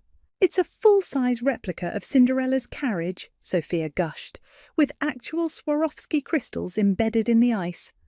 I couldn't help myself. How much is that costing? Genesis, my mother warned. No, I'm curious. How much are we spending on something that's literally going to melt away? Chiara slammed her champagne glass down. Why are you being such a bitch about this? It's my special day. Ladies, Sophia intervened smoothly, let's talk about the flower arrangements. We've sourced some stunning peonies. From Canada, I finished. Yes, Chiara mentioned that multiple times. My mother's face had taken on that dangerous calm I remembered from childhood scoldings. Genesis, if you're not going to be helpful, perhaps you should leave. Oh, I'm trying to be helpful, I said, standing up. I'm trying to help you all remember what actually matters, but you're right, I should go. I have a meeting anyway. A meeting? Chiara scoffed. With who? I thought of Maria and our plans for the news segment. Just some people who understand the value of preservation. As I reached the door, my mother called out, The realtor will be contacting you tomorrow about viewing the house. I turned back, meeting her eyes. Don't bother. I won't be selling. You can't keep fighting this, she said. The wedding is in 3 weeks. The deposits are paid. The invitations are out. The Harrises. The Harrises, I cut in, aren't the ones whose grandmother worked herself to the bone for that house. I am, and I'm done discussing this. I left them sitting there among their luxury wedding catalogues and empty champagne glasses. Outside, my phone buzzed with a text from Maria. Got the interviews with your old neighbours? They had amazing stories about Elena. This segment is going to be powerful. Another text followed quickly. Also, found some interesting financial records. Call me. I smiled, thinking of my mother's perfectly curated public image and Ciara's carefully crafted social media presence. They were so focused on appearances, on what the Harrises and their society friends would think. Well, they were about to find out what real people thought about selling off a family legacy for a one-day party. My phone rang. It was Emmett. How'd it go? He asked. About as well as you'd expect. They're still acting like the house sale is a done deal. Mum's even sending a realtor tomorrow. Perfect, he said. The more they push, the better our story gets. By the way, I talked to my friend at the Historical Society. He's willing to go on camera about the importance of preserving neighbourhoods like yours. You're amazing, I said, feeling a surge of gratitude for having him in my corner. I know. Oh, and Genesis, please tell me you wore the cardigan. Of course, Mum looked like she'd swallowed a lemon. His laugh carried me all the way to my car. 3 weeks until the wedding. 3 weeks until they learned what happens when you push too far. 3 weeks until justice would be served. Live on local news. Are you absolutely sure about this? Maria asked, replaying the rough cut of the news segment on her laptop. We were sitting in my grandmother's kitchen, the late afternoon sun casting long shadows across the worn linoleum floor. On screen, my old neighbour, Mrs. Rodriguez, was speaking through tears. Elena worked so hard for that house. She'd be heartbroken to see it sold for a party. Heartbroken. I reached forward and paused the video. Play the financial records part again. Maria clicked back. A series of documents filled the screen, bank statements, property records, and hospital pay stubs. Your grandmother made exactly $23,367 in the year she bought this house, Maria narrated. She put every penny into keeping it, even working through pneumonia one winter. The doorbell rang, making us both jump. "Expecting someone?" Maria asked, closing her laptop. I checked my phone and froze. 3 missed calls from my mother. Oh, God! Through the front window, I could see Wyatt, Kiara's fiancé, standing on my porch. Of all people, I hadn't expected him. "Quick, pack up," I told Maria. "Use the back door. I'll handle this." After Maria slipped out, I opened the front door. Wyatt stood there in his expensive suit, looking uncomfortable. "Genesis," he said, shifting his weight. "Can we talk?" I led him into the living room, where he perched awkwardly on Grandma Elena's old armchair. "Nice place," he said, looking around. "Very homey." "That's one way to put it. Why are you here, Wyatt?" He cleared his throat. "Ciara's upset. She says you're trying to ruin the wedding by refusing to sell this place." "Did she tell you why this house matters?" "Something about your grandmother?" He shrugged. "Look, I get it. Sentimental value and all that. But my family has certain expectations for this wedding. We're talking about my future wife's happiness here." I studied him carefully. "Did you know my grandmother worked 3 jobs to buy this house?" "No, but did you know she raised us here after our father walked out? That she skipped meals sometimes to make sure we had enough?" Wyatt looked increasingly uncomfortable. "Genesis, the past is the past. We're talking about Kiara's future, our future." "A future built on selling out our family's legacy?" "It's just a house," he said, echoing my sister's words from that dinner. I stood up. "No, it's not just a house, but you'll understand that soon enough." "What's that supposed to mean?" Before I could answer, my phone buzzed. A text from Emmett. "News segment final, cut ready. It's powerful. You need to see this." "I think you should go," I told Wyatt. "Tell Ciara I'm not selling. Not now, not ever." After he left, I sank onto the couch, my hands shaking. Seeing Wyatt, hearing him dismiss my grandmother's sacrifice so casually, it made my blood boil, but it also made me question everything. I called Emmett. "I just had a visit from the future brother-in-law," I said when he answered. And, "I don't know, Emmett. Am I doing the right thing? This could blow up their whole wedding." "Come over," he said firmly, "right now." 20 minutes later, I was in Emmett's apartment, watching the final cut of the news segment. It was beautiful, powerful, and devastating. Maria had outdone herself. "If you pull the plug now," Emmett said as the video ended, "you're letting them win, letting them erase everything your grandmother built." "But—" "No buts. Look at this." He pulled out his phone and showed me Kiara's latest Instagram post. A photo of her trying on a designer wedding dress with the caption, "Only the best for a Harris bride. Yaj bling bling. Your society wedding." "She posted that right after Wyatt left your house," Emmett said. "They're not even pretending to care about what this means to you." I took a deep breath, remembering Grandma Elena's words. "Stand up for what matters, mi amor, even when it's hard, especially when it's hard." "You're right," I said. "Play it again." We watched the segment one more time. The interviews with neighbours who remembered my grandmother, the documents showing her decades of sacrifice, the current market value of the house versus what an average nurse could afford today, and finally, the part about how her own family wanted to sell it all for a one-day celebration. 3 more days, Emmett said softly. "Are you ready?" I thought of Wyatt's dismissive attitude, of my mother's manipulation, of Kiara's endless demands. Then I thought of my grandmother, coming home exhausted from night shifts, but still making time to teach us about dignity and worth. "I'm ready," I said. "Let's show them what family legacy really means." The die was cast. In 3 days they'd learn their lesson. Live on local news. The morning of the wedding dawned bright and clear. I stood in front of my grandmother's old vanity mirror, adjusting the bridesmaid's dress my sister had chosen. A hideous pink confection that cost more than 3 months of Grandma Elena's nursing salary. My phone buzzed. "Maria." "News van in position. Everything set for 2 p.m. broadcast." Another buzz. "Emmett, you okay?" Before I could respond, someone pounded on my front door. I opened it to find my mother, already dressed for the wedding, her face flushed with anger. "The realtor just called," she snapped, pushing past me into the house. "She says you filed paperwork to have the house designated as a historical landmark." I smoothed my dress. "Did she? How interesting." "Interesting. Genesis, this is sabotage. The wedding starts in 4 hours, and you're still playing these childish games." "Childish?" I walked to the kitchen and pulled out Grandma Elena's old cookie tin from the cabinet. "Let me show you something, Mum." I opened the tin and pulled out a stack of papers. "These are Grandma's pay stubs. Every extra shift, every holiday worked. And these?" I pulled out more documents. Medical bills she paid off for us, college fund contributions, home repair receipts. "What's your point?"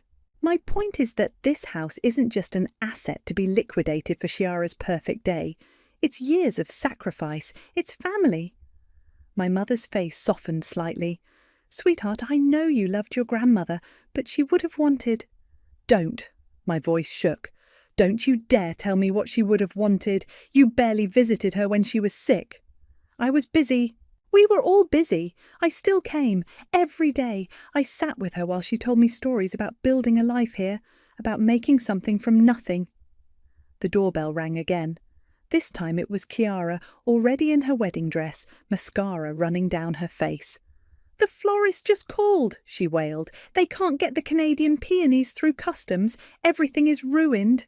Our mother rushed to comfort her. "Darling, we'll figure something out. Genesis, make yourself useful and call around to local florists." I checked my phone instead. Another text from Maria. "Interview with Historical Society expert recorded and ready. This story's going to be huge." "Genesis," my mother snapped, "your sister needs you." I looked at them both. My mother cradling Chiara, who was sobbing about flowers that cost more than Grandma Elena made in a month.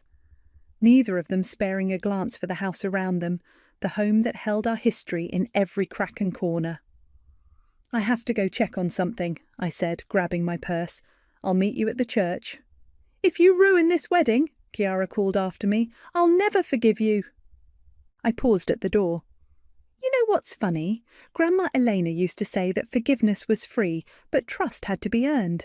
I wonder what she'd say about trying to sell her life's work for party decorations." I left them standing in the hallway, surrounded by the ghost of a woman whose sacrifices they'd forgotten. At the local news station, Maria was putting the finishing touches on the segment.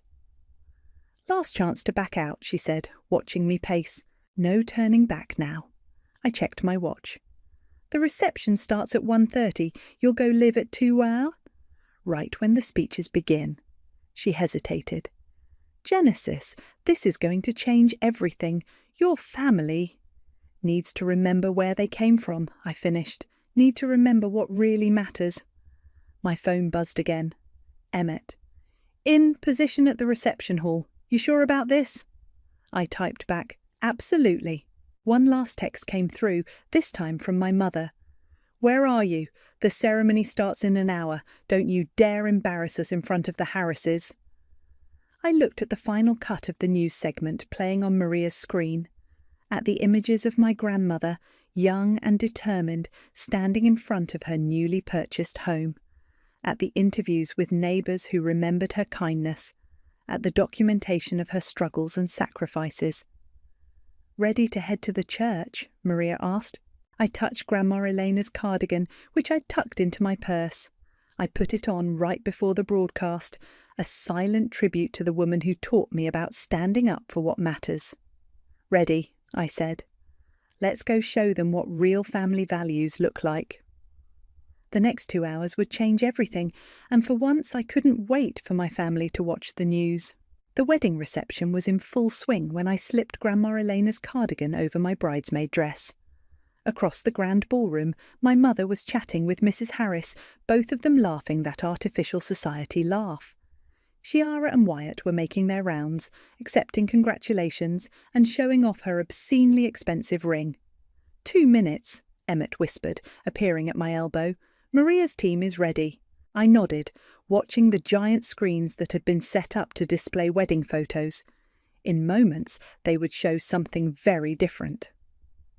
"Ladies and gentlemen," the wedding planner announced. "Please take your seats for the speeches and special presentations." My mother caught my eye from across the room and frowned at the cardigan. I saw her excuse herself from Mrs. Harris and start making her way toward me. She never made it. The screens flickered, and suddenly my grandmother's face filled every display in the ballroom. The room fell silent. "Good afternoon," Maria's voice came through the speakers. "I'm Maria Rivera with Channel 7 News, bringing you a special report on family legacy, sacrifice, and the true cost of the American dream." "Genesis!" my mother hissed, reaching me at last. "What is this?" "This is Elena Rodriguez," Maria's voice continued as more photos of my grandmother appeared. A nurse who worked 3 jobs to provide for her family. This is her story.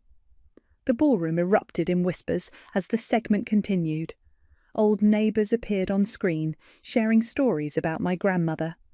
Hospital colleagues spoke about her dedication. Property records and pay stubs flashed across the screen, showing exactly what it took for an immigrant nurse to secure a future for her family. "Turn it off!" Kiara shrieked, her white dress rustling as she rushed toward the wedding planner. "We can't," the planner said, looking panicked. "It's broadcasting live." Then came the part about the present day, about how that same house, bought with decades of sacrifice, was now being demanded as payment for a society wedding. The camera cut to Maria standing in front of my grandmother's house. But one person stood up to protect this legacy. Genesis O'Connor, Elena's eldest granddaughter, refused to sell this symbol of immigrant success and family determination. The cameras switched to my pre-recorded interview. I watched myself on screen, sitting in Grandma Elena's kitchen, wearing her cardigan. "This house represents everything my grandmother believed in," my recorded self said. "Hard work, sacrifice, family, real family, not the kind you can buy with imported flowers and ice sculptures." "Genesis," my mother's voice was dangerous now. "What have you done?" But I couldn't answer because Wyatt's mother, Mrs. Harris, was suddenly standing in front of me. "Is this true?" she demanded. "Your grandmother worked 3 jobs to buy that house." "Yes," I said firmly. "Night shifts at the hospital, weekends at the diner, sewing alterations at night. Everything she did for us." "And they wanted you to sell it?" Mrs. Harris turned to glare at my mother. "For wedding decorations?"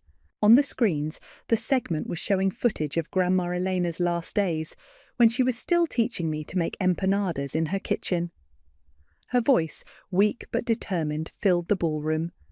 "Remember, mi amor, some things are worth more than money. Some things you must protect." "You've humiliated us," Kiara screamed, storming over. "This is my wedding day." "No," Mrs. Harris cut in, surprising everyone. "She's honoured your grandmother's memory, which is more than I can say for some people." The room had divided into clusters of whispering guests. I could hear fragments. 3 jobs. Can you imagine? And they wanted to sell it. "Mom?" Wyatt's voice carried across the silence. "What are you doing?" Mrs. Harris drew herself up to her full height. "I'm remembering where I came from, dear. My own mother worked as a housekeeper to put me through school. I've never told you because I was ashamed, but watching this—" She gestured to the screens where photos of Grandma Elena's life were still playing. "This young woman is right. Some things are worth more than money." Ciara's mascara was running again. But the peonies, the ice sculpture, were nothing compared to what your grandmother built," Mrs. Harris finished. She turned to me. "Thank you for reminding us all what really matters." My mother stood frozen, her perfect mask cracking as her carefully curated society image crumbled. Ciara had collapsed into a chair, her expensive dress pooling around her. And me? I stood there in my grandmother's cardigan, feeling her strength around me like a shield. The segment ended with a final image of Grandma Elena on her porch steps, proud and strong, followed by the words, "Dedicated to those who build legacies, not luxuries." In the stunned silence that followed, I finally understood what Grandma Elena meant when she said, "Sometimes, mi amor, the truth is the greatest revenge of all." The morning sun streamed through Grandma Elena's kitchen window as I kneaded dough on the worn counter, just as she had taught me. The familiar scent of baking empanadas filled the house. The doorbell rang. I wiped my hands on my apron and opened the door to find my mother standing there, looking smaller somehow without her usual perfect makeup and designer clothes. "You're baking," she said, noting the flour on my hands. "Grandma's recipe." I left the door open and returned to the kitchen. To my surprise, she followed. "I remember this," she said softly, running her hand along the counter's edge. "She used to make them every Sunday. Until you stopped coming to visit." She sank into one of the kitchen chairs. "The segment's gone viral, you know. Local news picked it up, then national. People keep sharing it, talking about immigrant success stories and family legacy. I know." I slid the tray into the oven. "Mrs. Harris called yesterday. She's starting a foundation to help working families buy homes in historically significant neighbourhoods." "Of course she is." My mother's laugh was bitter. "She's also withdrawn from the country club, says she needs to reassess her values." I turned to face her. "Why are you here, Mum?" She pulled something from her purse, an old creased photograph. "I found this in my desk. It's from the day we moved in here." The photo showed my mother, young and smiling, helping Grandma Elena plant flowers in the front yard. They both looked so happy, so connected. "What happened to us?" I asked. "When did appearances become more important than this?" "I don't know." Her voice cracked. "After your father left, I was so afraid of being seen as less, of you girls having less.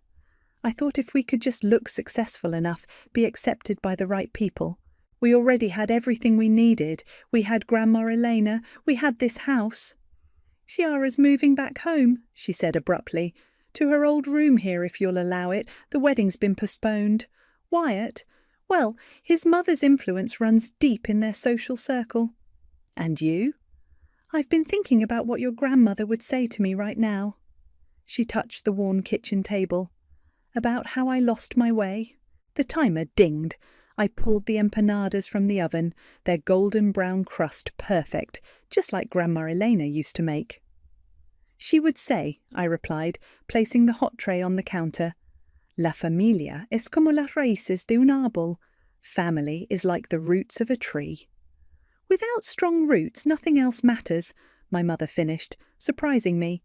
"She told me that the day we moved in here." The front door opened, and Emmett's voice called out, "Something smells amazing." He appeared in the kitchen doorway with Maria, both stopping short at the sight of my mother. "Perfect timing," I said, breaking the tension. "The empanadas are ready." "Just like Elena used to make," Maria said, taking a seat. "She'd be proud, Genesis, not just of the cooking." My mother stood awkwardly.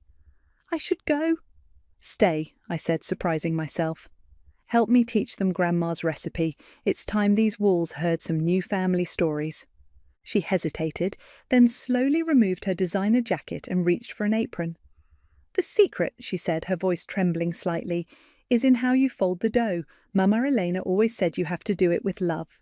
As we gathered around the kitchen table, my mother, my friends and me, sharing food and memories, I felt Grandma Eleanor's presence all around us.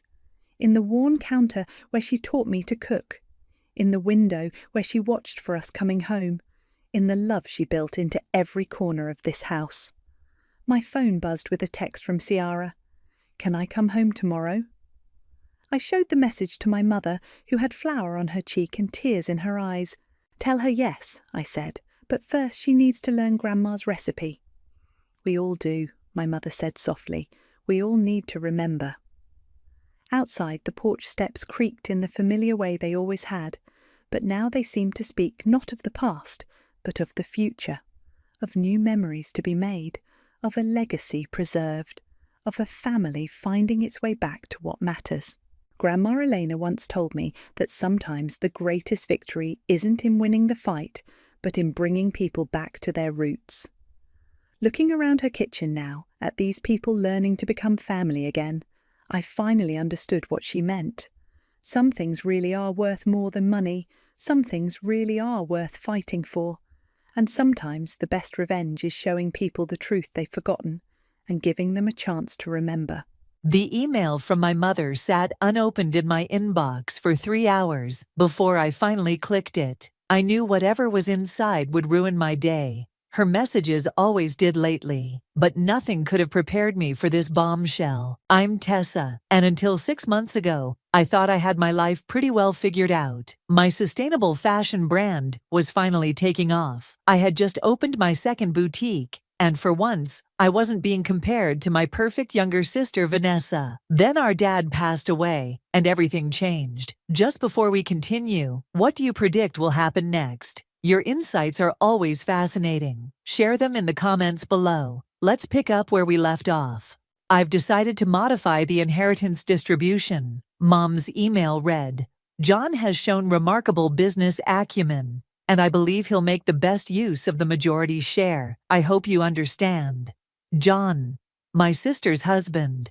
The same John who'd been sniffing around our family's money since the day he married Vanessa. I nearly knocked over my coffee as I stood up from my desk. My assistant Sarah poked her head in. "Everything okay?" "No," I said, grabbing my phone. "Everything is not okay." I dialed Valerie, my best friend and business partner. She picked up on the first ring. "Val, you're not going to believe this. Mom's giving most of Dad's money to John." "What? That can't be legal. Your dad's will."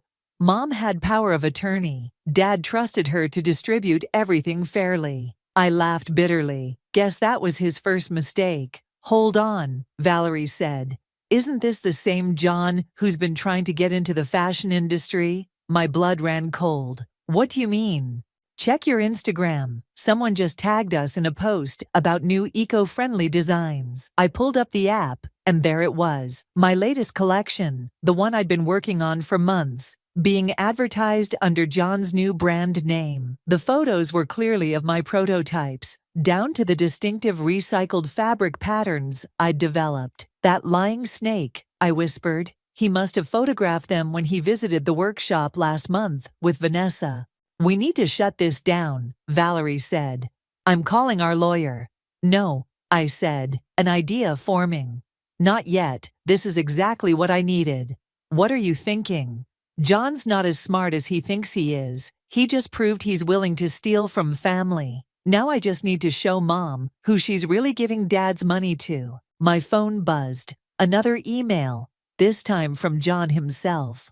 "Looking forward to discussing potential collaborations with Kelly Eco Fashion. Families should work together, right?"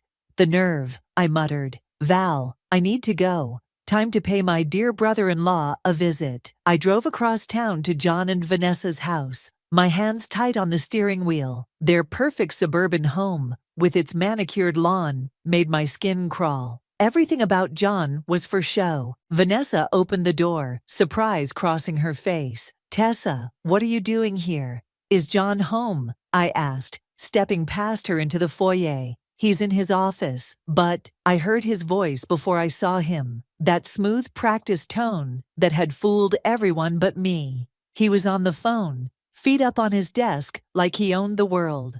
"Ah, Tessa," he said, hanging up. "I was just about to call you. Have you seen my new venture? I thought we could..." "Cut the act," I said, pulling up the Instagram post on my phone. "Want to explain this?" His smile didn't waver. "Oh, that? Just a little market research. I'm sure we can work something out that benefits both of us." "Benefits both of us? You stole my designs." "Borrowed," he corrected. "We're family, and soon I'll have the capital to make you a very generous offer." The pieces clicked together. "That's why you've been sucking up to Mom. You needed her to give you the money so you could what? Buy me out?" "Business is business, Tessa. Sometimes the best opportunities come from family." I heard Vanessa's sharp intake of breath behind me. When I turned, her face had gone pale. "John," she said, "what's going on?" "Nothing for you to worry about, honey," he said, standing up. "Just a little misunderstanding between sisters." "No," I said. "This is between you and me, and trust me, you have no idea what you've started." I stormed out, but not before catching Vanessa's expression: hurt, confusion, and something else. Doubt. Back in my car, I called Valerie again. Remember when you said I should hire a private investigator to look into John's background? Yeah? Do it. And Val? Tell them to dig deep. Something tells me the design theft is just the beginning. I looked back at the house, where Vanessa stood in the window watching me. For the first time in years, I felt sorry for my little sister, but I couldn't worry about her feelings now. John had declared war, and I was going to make him regret ever messing with our family. I hadn't planned on confronting Mom so soon, but when she texted asking me to come over for Sunday dinner, I knew I couldn't wait any longer. The stolen designs were burning a hole in my phone, and John's smug face haunted my dreams. The familiar scent of Mom's lasagna hit me as I walked in. Some things never changed, like how she always cooked Dad's favorite meals when she was feeling guilty. "Tessa, you're early," Mom said, wiping her hands on her apron. Her smile faltered when she saw my expression. "What's wrong?" "We need to talk about John," I said, following her into the kitchen. "And the inheritance." She busied herself with the salad. "I've already made my decision. Did you know he's stealing my designs?" I pulled up the Instagram posts on my phone. "Look at these. These are my prototypes, Mom. My work." She glanced at the screen, frowning. "I'm sure there's a reasonable explanation. John wouldn't what? Lie? Steal?" He admitted it to my face. I slammed my phone down on the counter. "He's using you to get Dad's money so he can push me out of my own business." The doorbell rang. Mom looked relieved at the interruption until we heard Vanessa's voice in the hallway, and John's. "Perfect timing," I muttered. They walked into the kitchen, John's arm around Vanessa's waist. He looked completely at ease, as if he hadn't just been caught stealing from his sister-in-law. "Something smells amazing," he said, kissing Mom's cheek. "Need any help?" "Actually," I said, "we were just discussing your new fashion venture." The room went silent. Vanessa shifted away from John, crossing her arms. "Oh?" John's smile remained fixed. "I was hoping to surprise everyone once everything was finalized." Surprise us?" I laughed. "By stealing my designs?" "Tessa," Mom warned, but I was done being quiet. "Show them," I demanded, pushing my phone toward John. "Show them how you photographed my prototypes and tried to pass them off as your own."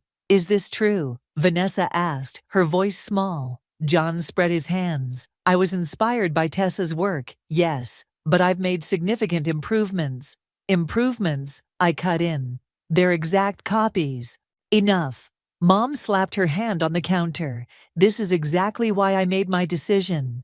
Tessa, you've always been jealous of your sister's happiness. Now you're trying to sabotage her husband's business venture." I stared at her, stunned. "Are you serious? He's the one. John has shown me his business plan," Mom continued. "He's thinking about the whole family's future, not just his own success." "His business plan?" I turned to John. "You mean the one built on stealing my work?" "I was going to offer you a partnership," John said smoothly. "Once the funding came through, we could combine our expertise." "You mean once you got your hands on Dad's money?" I looked at Vanessa. "Did you know about this?" She wouldn't meet my eyes. "John said he had some ideas for the fashion industry." "Ideas? Is that what we're calling theft now?" "That's enough." Mom's voice cracked like a whip. "I won't have you attacking John like this. He's family." "Dad was family too," I shot back.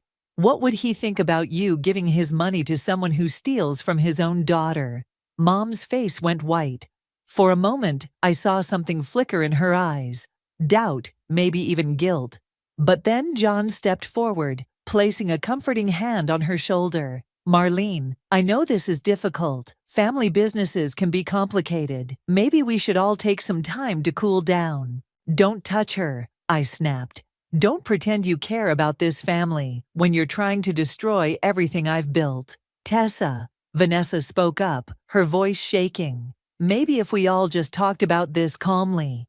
"There's nothing to talk about," Mom said firmly. "The decision is made. John will receive the majority share, and that's final." I looked around the kitchen, at Mom's stubborn expression, John's calculated calm, and Vanessa's uncertain face. Something had changed in my sister's eyes, though, a crack in her perfect world. "Fine," I said quietly, "but remember this moment, Mom. Remember that you chose him over your own daughter." I walked out, ignoring Mom's calls behind me. As I reached my car, I heard footsteps. "Tessa, wait." It was Vanessa. I turned. "What?" She glanced back at the house, then stepped closer. I need to tell you something about John's business plan." "Now you want to talk?" "Please," she whispered. "Not here. Can we meet tomorrow, somewhere private?"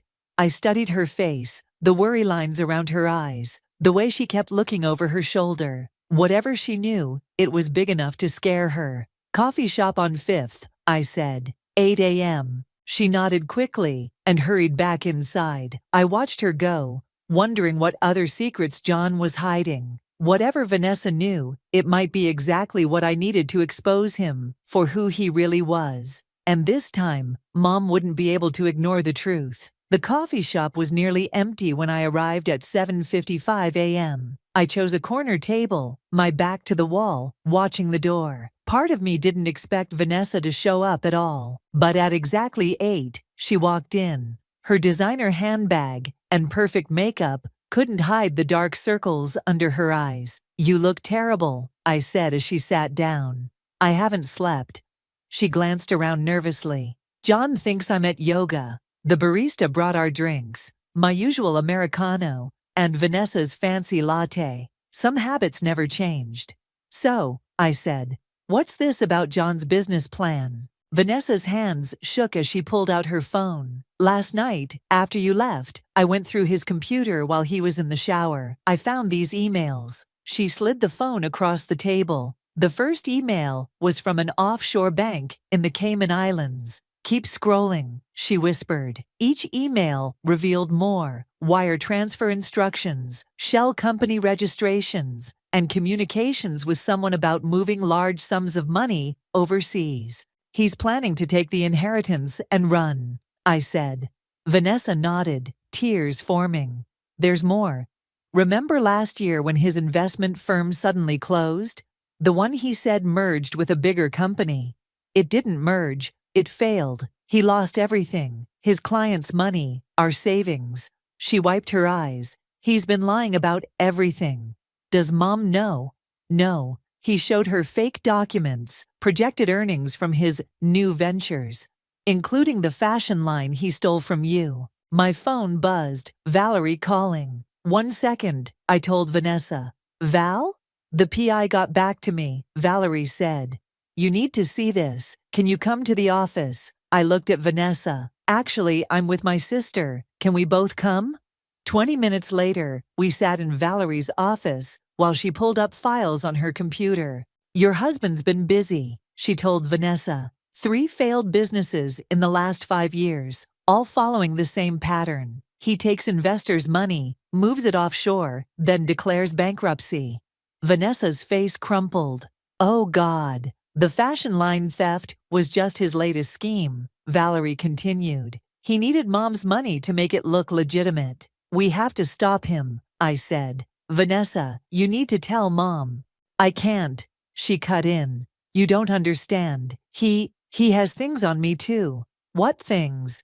She wouldn't meet my eyes. "Remember when Dad's watch went missing? John told Mom I took it to pay off gambling debts. But you don't gamble." "Exactly." He planted evidence, made it look like I had a problem. He said if I ever turned against him, he'd show Mom everything. "That manipulative bastard," I muttered.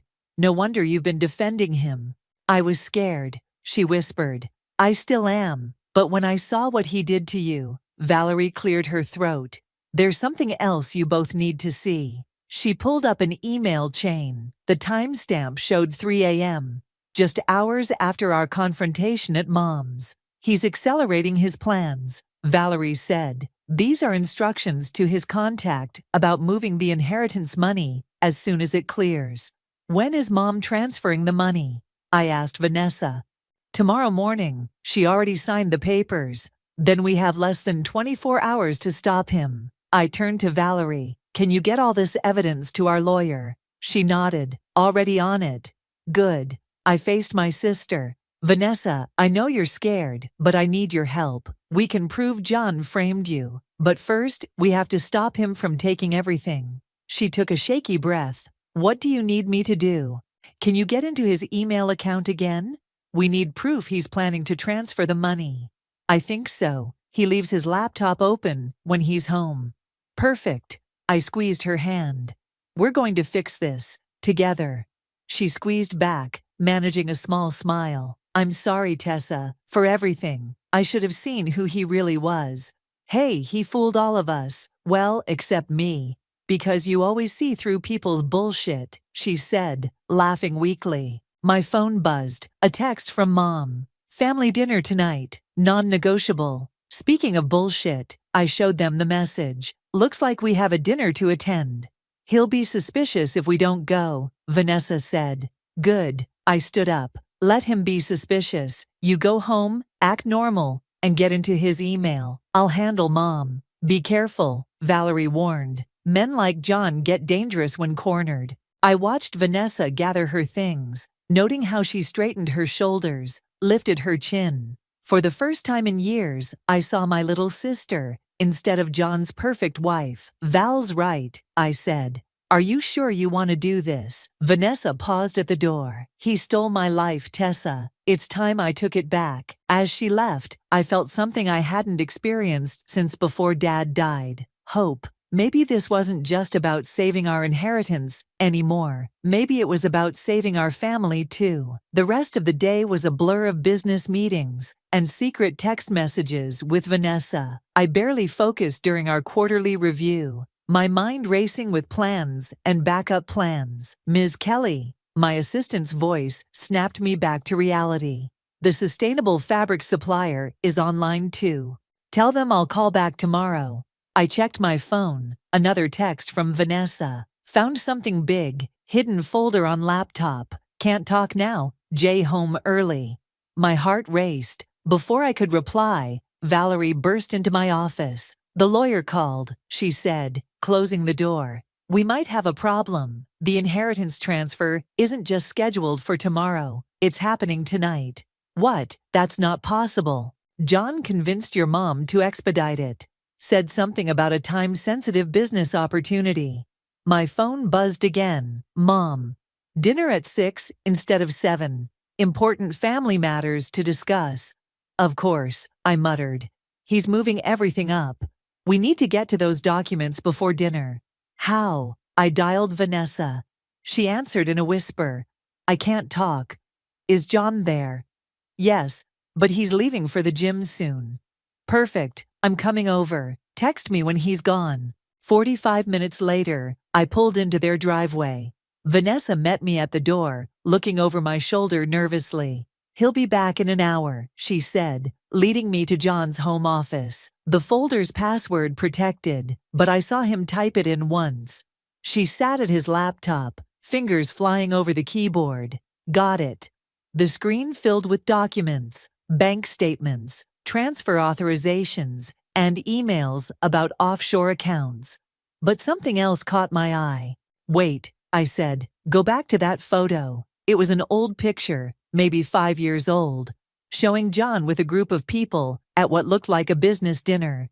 Dad was there too. When was this taken? I don't know, Vanessa said. I've never seen it before. I zoomed in on Dad's face. He looked angry, gesturing at something off camera. This was right before his first heart attack. Look at the date, Vanessa pointed. This was taken at the Carlton Hotel, the night Dad caught someone trying to scam his investors. The pieces started falling into place. Dad never told us who it was.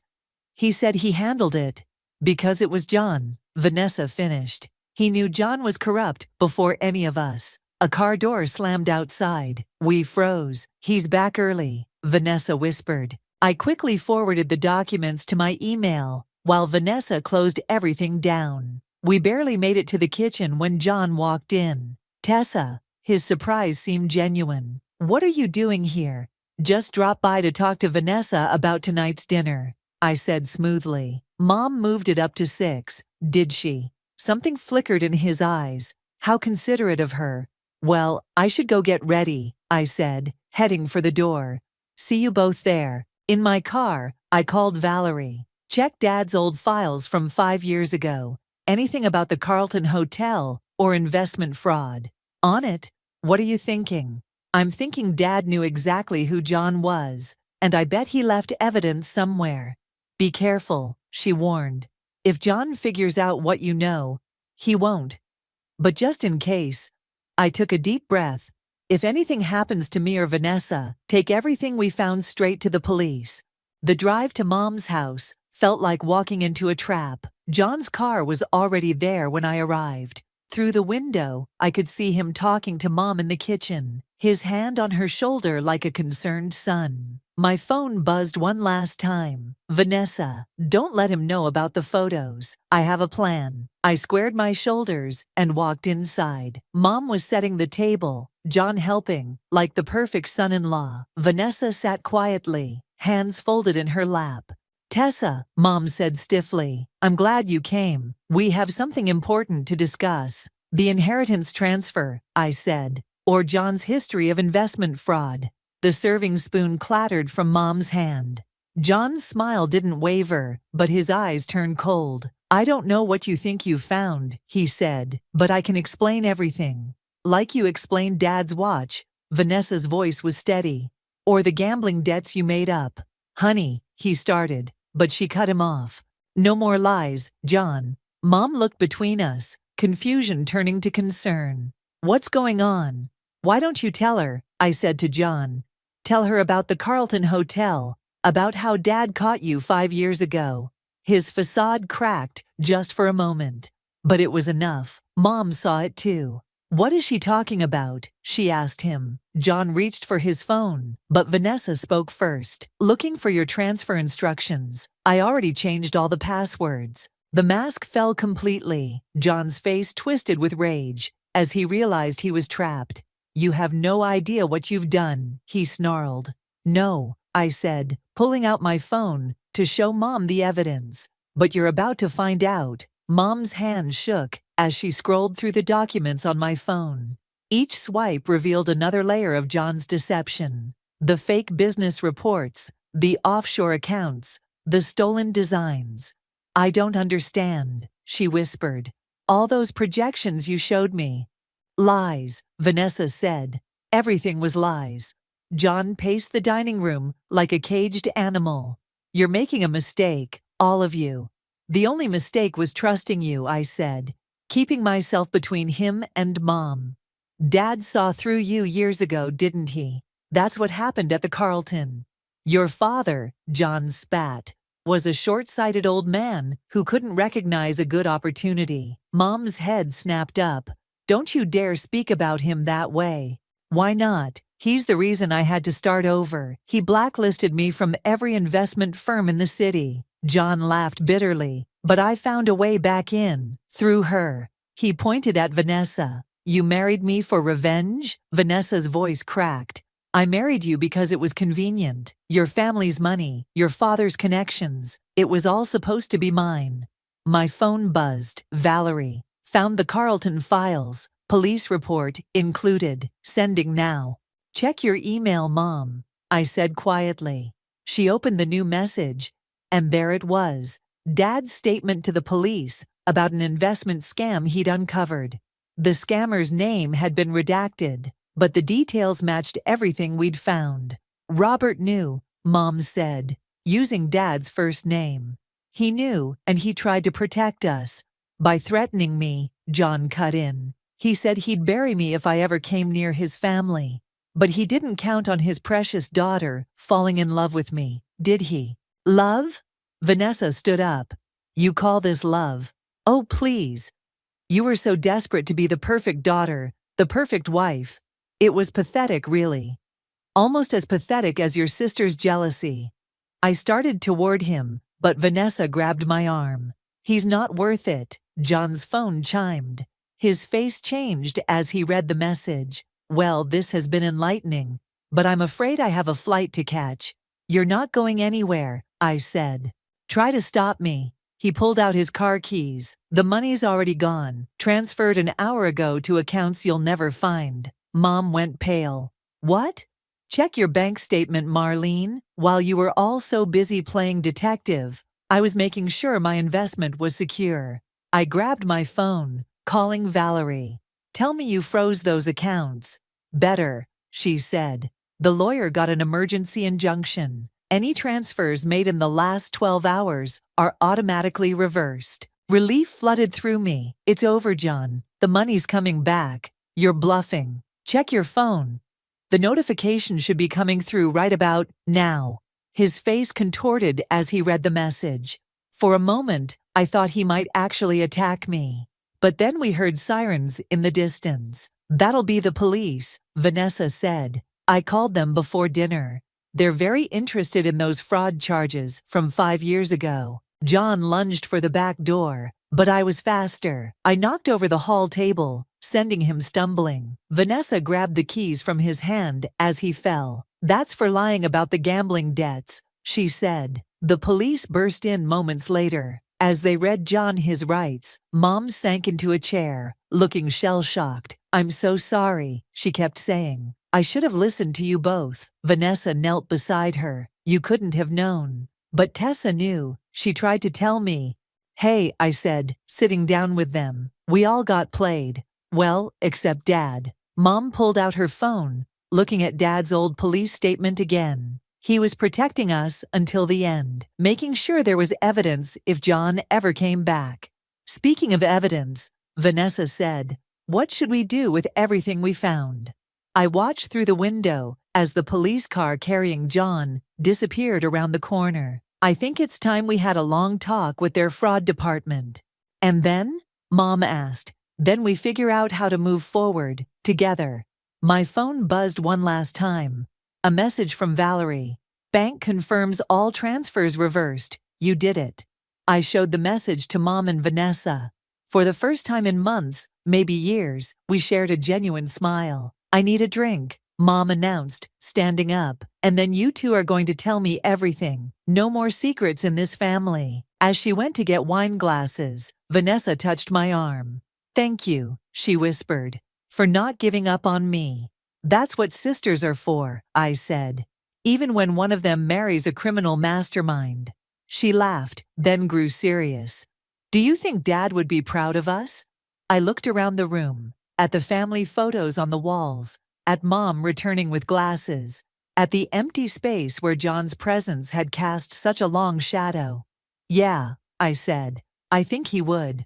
The next morning, our family lawyer's office felt too small for all the emotions swirling around us. Mom sat rigidly in her chair while Vanessa and I flanked her like guards. On the desk between us lay a mountain of paperwork. Evidence of John's crimes, bank statements, and divorce papers. The good news, Sarah, our lawyer, said, is that we've recovered nearly all the funds. The bad news is that John's not going down without a fight. What do you mean? Vanessa asked. He's claiming you were complicit in his schemes. Sarah slid a document across the desk. He says you knew about everything from the beginning. That's ridiculous, I snapped. Of course it is, Sarah agreed. But he's desperate, and he's requesting a meeting. Vanessa went pale. Here, at the police station, under supervision. Sarah leaned forward. You don't have to go. Yes, I do. Vanessa's voice was quiet but firm. I need to face him. Mom reached for her hand. We'll go with you. 2 hours later, we sat in a stark interview room. When they brought John in, he looked nothing like the polished businessman we knew. His designer suit had been replaced by prison orange, his confident smile by dark circles under his eyes. My love, he said to Vanessa, reaching across the table. She pulled back. Don't. You're making a terrible mistake. Everything I did was for us. For us? Vanessa's laugh was bitter. Was framing me for gambling a part of your grand plan? Or stealing my sister's designs? I was building an empire. You were building lies, I cut in. Just like at the Carlton Hotel. His eyes snapped to mine. Your father should have minded his own business that night. My father, Mom said coldly. was protecting his family from a predator. A predator? John leaned back, smirking.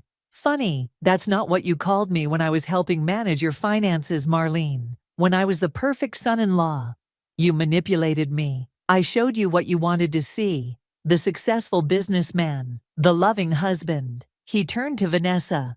The man who could finally make your daughter feel special. Vanessa stood up so fast her chair toppled. You don't get to do this anymore. You don't get to twist everything. Honey, think about what you're throwing away. My name, she said through gritted teeth, is Vanessa, and I'm not throwing away anything. I'm taking back my life. She pulled out a folder and dropped it on the table. These are divorce papers. Sign them. Or what? Or I testify about everything. The fraud, the theft, the offshore accounts, every lie you ever told. John's facade cracked. You wouldn't. Try me. The guard shifted, ready to intervene, but John just stared at Vanessa like he was seeing her for the first time. You've changed, he said finally. No, I've remembered who I am. She pushed the papers closer. Sign. His hand shook slightly as he took the pen. Each signature felt like another wall crumbling between us. Congratulations, he said when he finished. You've ruined everything. No, John, I said. You did that all by yourself. As the guard led him away, he turned back one last time. Your father would be so proud. His daughters, finally working together. Don't speak about Dad, Vanessa said, ever again. Outside the police station, Mom pulled us both into a hug. I'm so sorry I didn't see it sooner. We all missed it, I said. Except Dad. Speaking of Dad, Vanessa pulled away, wiping her eyes. I have an idea about the inheritance. Oh? What if we used it to help other women? Start a foundation for victims of financial abuse. Mom smiled. Your father would have loved that. My phone buzzed. Valerie again. The design theft charges are official. John's looking at serious time. Good, I texted back. Time to rebuild. What now? Mom asked as we walked to our cars. Now, I said, we have a family dinner to plan. A real one this time, with real conversations, Vanessa added. And no criminal masterminds, I finished. We laughed, and for the first time in years, it felt genuine. The weight of John's presence, of all the secrets and lies, was finally lifting. Girls, Mom said suddenly, there's something in the trunk I want you to see. She opened it and pulled out a familiar wooden box. Dad's watch collection. John didn't steal it, she said, looking at Vanessa. I kept it safe, just like your father asked me to. He said someday we'd need to remember what real integrity looks like. Vanessa touched the box gently. He knew. He was protecting us until we could protect ourselves. And each other, I added. We stood there in the parking lot. 3 women holding a box of watches and years of unspoken truths, finally ready to move forward. Together, 1 month after John's arrest, I stood in my boutique's back room, surrounded by the remains of my stolen collection. Vanessa helped me sort through the pieces, marking what could be salvaged and what needed to be scrapped. I can't believe he copied every single detail, she said, holding up a dress, even the recycled silk lining. That's what makes it worse. He actually understood what I was creating. He just didn't care. The bell above the shop door chimed. Valerie poked her head in. Your mother's here. Mom walked in carrying a familiar leather portfolio. I found this in your father's study. She laid it on the cutting table and opened it carefully. Inside were sketches, dozens of them, of clothing designs. Dad drew these? I picked up a page, studying the detailed notes in the margins. Before he went into finance, Mom said, he wanted to be a designer, but his father insisted he take a practical path. Why didn't he ever tell us? He said he'd share them when the time was right. Mom smiled sadly. I think he was waiting for you to find your own path first. Vanessa touched one of the sketches. These are amazing. The construction, the detail. Use them, Mom said. Both of you. I looked up sharply. What?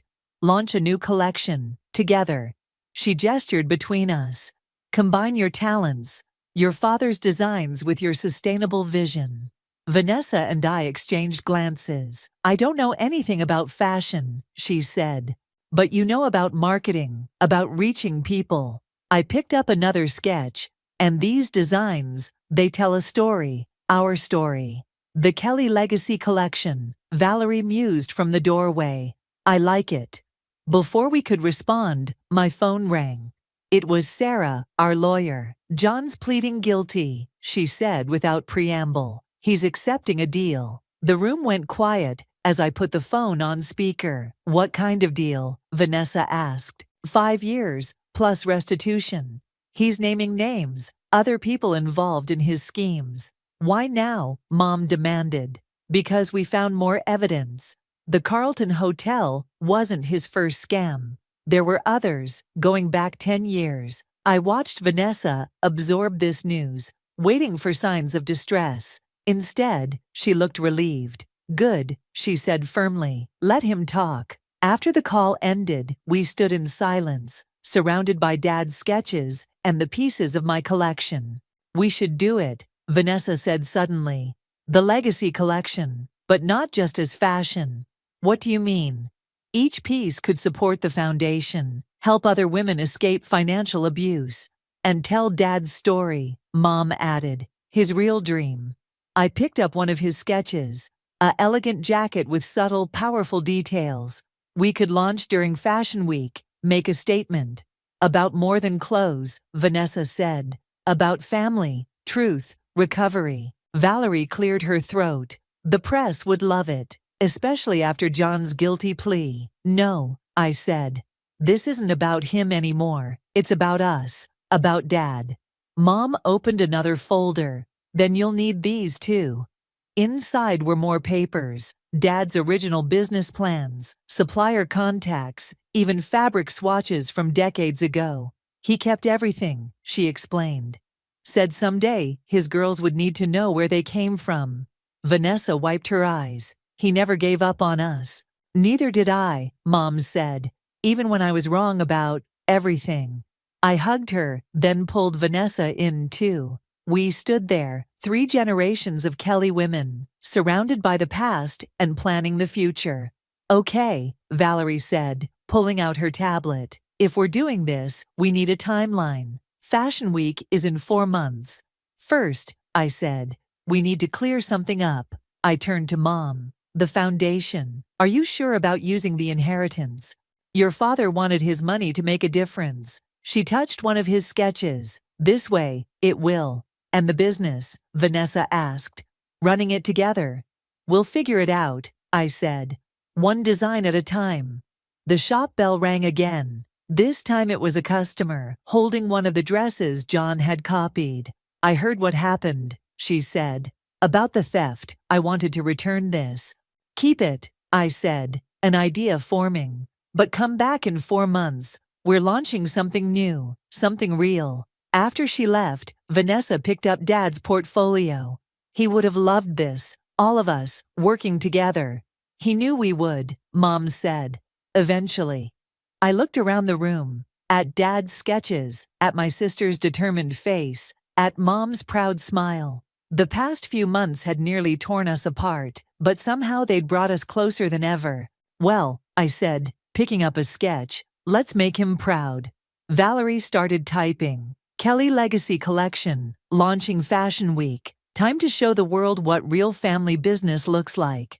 For the first time since this all began, I felt completely certain. This wasn't just about revenge or justice anymore. It was about legacy. Dad's, ours, and the women we could help along the way. The backstage area of Fashion Week buzzed with nervous energy. Models rushed past in Dad's reimagined designs, while Vanessa directed the final lineup changes. Through the curtain, I could hear the crowd growing. 5 minutes, Valerie called out, clipboard in hand. Where's your mom?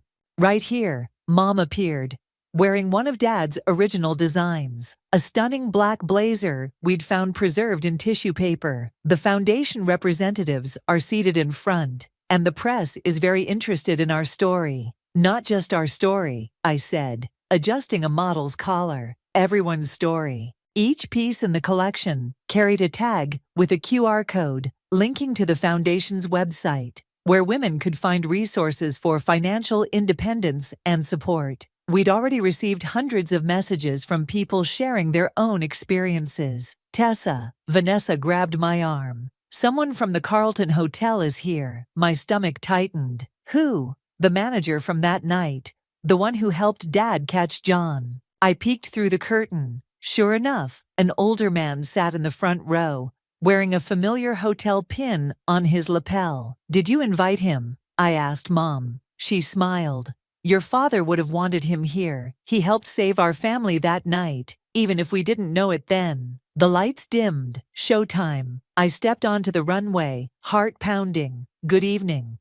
Tonight's collection is called Legacy, but it's not just about fashion. It's about truth, resilience, and the power of family. The music started, one of Dad's favorite classical pieces. The first model emerged, wearing his signature design, updated with sustainable materials and modern details. From the corner of my eye, I saw Mom grab Vanessa's hand as the crowd gasped and applauded. Each piece told part of our story, the stolen designs reclaimed and transformed, Dad's sketches brought to life, new creations inspired by both. Halfway through the show, Vanessa squeezed my shoulder. "Look at the screen." The foundation's website counter was climbing rapidly. Donations, shares, messages of support, women standing up, speaking out, finding their voice. The final piece was mine. A wedding dress redesigned as a power suit, symbolizing transformation and new beginnings. As the model took her final turn, I saw the Carlton manager wipe his eyes. The applause was deafening. Mom pushed me and Vanessa onto the runway for the final bow. As we stood there, hands clasped, I felt Dad's presence stronger than ever. Backstage, reporters swarmed us. "How does it feel to transform a personal tragedy into triumph?" one asked. "This isn't about triumph," Vanessa said. "It's about truth." "And family," Mom added, joining us. The Carlton manager approached, still wearing his pin. "Robert would be proud," he said simply. "He always said his daughters would change the world someday." "Thank you," I said, "for helping him that night, for giving us a chance to find the truth." He nodded, then handed me an envelope. "He left this at the hotel, asked me to keep it safe until the right moment." Inside was a letter, written in Dad's familiar handwriting. "My dear girls, if you're reading this, you've finally found your way back to each other. I always knew you would. The truth has a way of bringing people together, even when lies tear them apart. Remember, your greatest strength isn't in fighting alone, but in standing together. Take care of each other, take care of your mother, and never stop creating beauty from truth. Love always, Dad." Vanessa wiped her eyes, smearing her makeup. He knew we'd need this someday. "He knew we'd need each other," Mom corrected. The foundation director approached with exciting news. The show had inspired a flood of donations and support offers. Law firms volunteering pro bono services, financial advisors offering counseling, businesses pledging support. "This is just the beginning," she said. "You've started something powerful." Looking around the chaotic backstage, at the models wearing Dad's designs, at Vanessa directing her team, at Mom proudly showing his letter to Valerie, I realized how far we'd come from that first devastating email about the inheritance. "Ready to go?" Vanessa asked. "The foundation dinner starts in an hour."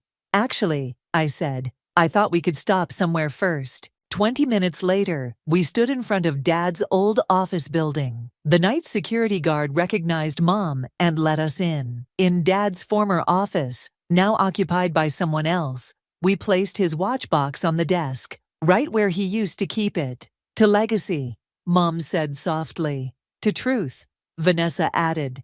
"To family," I finished. Outside, the city lights sparkled like possibilities. Tomorrow would bring new challenges. Running the foundation, growing the business, helping other women find their strength. But tonight, We were just three women who had found their way back to each other, carrying forward a legacy of truth and love. Dad was right. Our greatest strength wasn't in fighting alone. It was in standing together, creating beauty from truth, and helping others do the same. That was the real inheritance he left us, and no one could ever steal that. The envelope from my grandmother trembled in my hands as I stood in what used to be my bedroom. Now it was Zane's man cave, complete with a gaming setup that probably cost more than my entire semester's textbooks. The walls, once covered in my dance competition photos and honor roll certificates, were now bare, except for his collection of vintage movie posters. I'm Brooke, and this was supposed to be my triumphant return home for Christmas break after my first semester at college. Instead, I was standing in a stranger's room, feeling like an intruder in my own house. "Oh, honey, you're here!" Mom's voice carried up the stairs. "Zane helped me set up the pull-out couch in the den for you." The pull-out couch. Perfect. "Thanks, Mom," I called back, trying to keep my voice steady. "Just getting something from the room." I slipped the envelope into my backpack and headed downstairs. Mom was in the kitchen, fussing over what looked like protein smoothie ingredients, probably for Zane's post-workout routine. "The scholarship's working out okay?" she asked, not looking up from the blender. "I saw your grades posted online. The B+ in chemistry was unexpected." "I got straight A's in everything else," I said, leaning against the counter. "And yeah, the scholarship's fine. I earned it, remember?" Mom finally looked up, her perfectly manicured eyebrows drawing together. "No need to be defensive, sweetie. I just want to make sure you're not struggling. Zane's been telling me about his business classes and—" "Mom," I cut her off. "Zane's taking community college classes part-time. I'm on a full ride at State." The front door opened, and speak of the devil, Zane walked in wearing designer workout gear. "Hey, favorite stepmom," he called out, giving Mom a side hug that made her beam. "And if it isn't my favorite stepsister, how's the Ivy League treating you?" "It's State University, Zane. You know that." He grinned, grabbing the smoothie Mom had just finished blending. "Same difference, right? Hey, thanks for letting me use your room, by the way. The lighting is perfect for my streaming setup." "Wasn't really my choice, was it?" "Brooke," Mom warned, but my phone buzzed with perfect timing. It was Noe, my roommate, and probably the only person who truly got me these days. "Need to take this," I said, stepping out onto the back porch. The December air bit at my cheeks, but it was better than staying in that kitchen. "Please tell me you're surviving," Noe said as soon as I answered. "They gave away my room." "No way." "Way. I'm sleeping on the pull-out couch while golden boy Zane gets my space." "The same Zane who supposedly makes bank with his entrepreneurial ventures but still lives at home?" I lowered my voice, glancing over my shoulder at the kitchen window. "Yeah, about that. I found something interesting. Remember how I told you about my grandmother's weird warnings about him? The ones your mom ignores? She just slipped me an envelope. I haven't opened it yet, but..." The porch door slid open. I quickly switched to talking about finals as Zane stepped out, phone in hand. "Sorry to interrupt," he said, not looking sorry at all. "But I need to make a call. Business stuff, you know how it is. Or maybe you don't." I rolled my eyes and went back inside, where Mom was preparing dinner. "Honey," she said, "while you're home, maybe Zane could give you some financial advice. He's doing so well with his investments." The envelope in my backpack seemed to burn through the fabric. "Sure, Mom, whatever you say." Later that night, curled up on the lumpy pull-out couch, I finally opened my grandmother's envelope. Inside was a handwritten note and what looked like bank statements. "Dear Brooke," it read, "sometimes the truth isn't what we want to see, but that doesn't make it any less real. Watch carefully. You'll know what to do when the time comes. Love, Grandma Eloise." I stared at the ceiling, listening to Zane's muffled voice through the floor above as he took another business call at midnight. The bank statements lay heavy on my chest, and for the first time since coming home, I felt a smile creep across my face. Maybe this Christmas wouldn't be so bad after all. "Remember when Brooke used to win all those math competitions?" my cousin Desiree asked during breakfast the next morning. "That was so cool." "Ancient history," Mom waved her hand dismissively. "Zane's doing amazing things now. Did you see his new car?" I stabbed my eggs with more force than necessary. The new car was a sleek BMW that appeared in our driveway last month. According to Mom, it was all thanks to Zane's successful investments.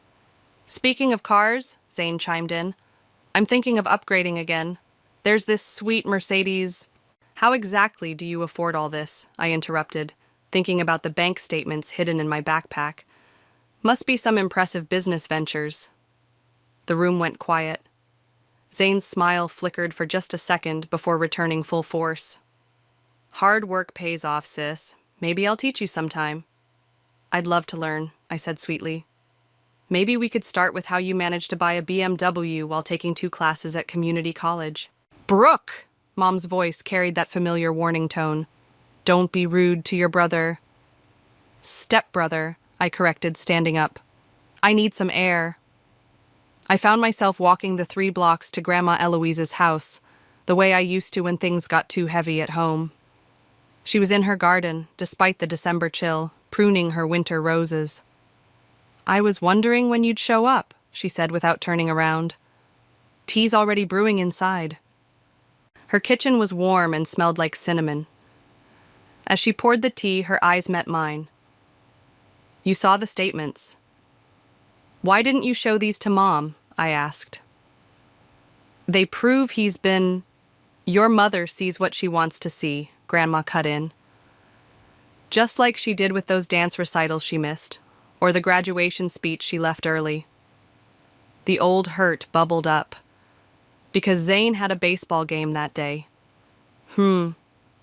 Grandma sipped her tea.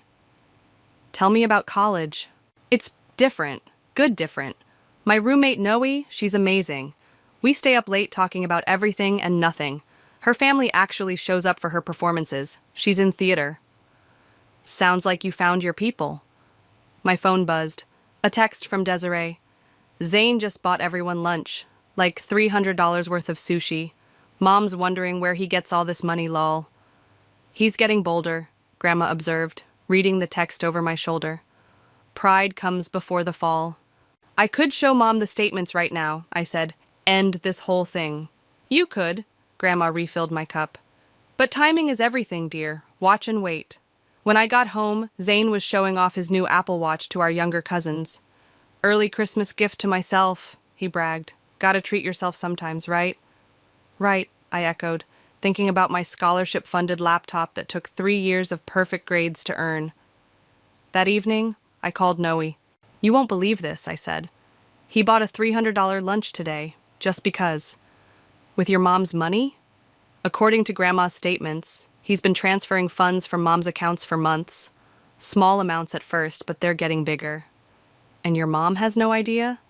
She thinks he's some kind of business genius. Meanwhile, I had to fight for every dollar of my college fund. That's messed up, Noe said. What are you going to do? Before I could answer, I heard Zane's voice floating up from downstairs. He was talking to Mom. Really proud of how Brooke's doing at State, he was saying. Must be nice having everything handed to you on a scholarship. She worked hard for that, Mom replied, but her voice held none of the fierce defense she used when anyone questioned Zane. Of course, Zane said smoothly. Hey, I was thinking of starting a new investment venture. Would you mind if I pressed the phone closer to my ear. No? I think I know exactly what I'm going to do. What's the plan? Christmas dinner? The whole family will be there, including Grandma Eloise. You're going to expose him? I watched through the window as Zane got into his BMW, the one bought with stolen money, and drove off to wherever he really went during his business meetings. Let's just say, I smiled, I'm giving everyone an unexpected Christmas gift this year. The gift of truth? The gift of consequences. 3 days before Christmas, the house was buzzing with activity. Mom was decorating every surface with garland, while Zane supervised from the couch, scrolling through his phone. Hey, Mom, he called out. Quick question about that joint account we set up? I pretended to be absorbed in my book, but strained to hear every word. What about it, sweetie? Mom balanced on a stepladder, hanging ornaments. Just wondering if you got a notification about a transfer? Probably nothing, just some investment stuff. Oh, I don't check those anymore, Mom laughed. You're so much better with money than I am. I trust you completely. I caught Zane's satisfied smirk from the corner of my eye. My phone buzzed. A text from Grandma Eloise. "Coming over, bring those papers we discussed." 20 minutes later, we sat in her car parked a block away, reviewing the evidence.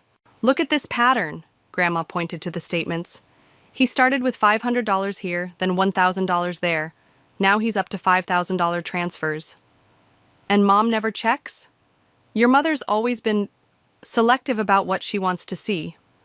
Grandma's voice carried years of observation. "Remember your 16th birthday?" I did. Mom had forgotten about my driver's test because Zane had a college campus tour that day. I ended up taking the bus to the DMV alone. "But this is different," I said. "He's stealing from her." "Is he?" Grandma raised an eyebrow. "Or is she giving him the attention and trust you always wanted?" Before I could respond, my phone lit up with a call from Noe.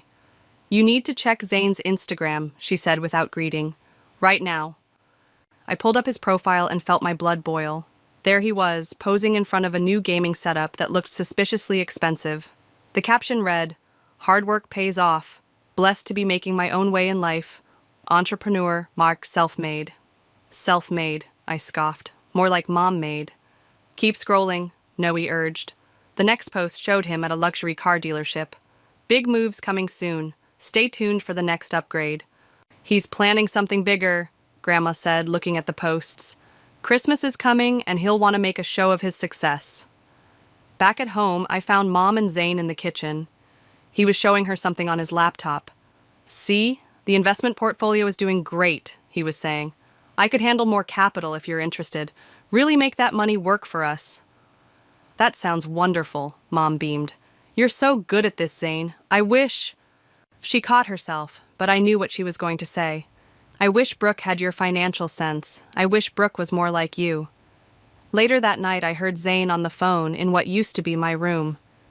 "Yeah, man, it's too easy," he was saying. "She never checks the accounts. I'm telling you, by New Year's, I'll have enough for that Mercedes. No chance of getting caught. She trusts me completely." I recorded the conversation on my phone, hands shaking with anger and something else. Anticipation. My phone buzzed with a text from Desiree. "Did you see Zane's Insta? Mom's asking why I can't be more successful like him." Then another from Noe. "You okay? Remember, 2 more days until Operation Christmas Truth."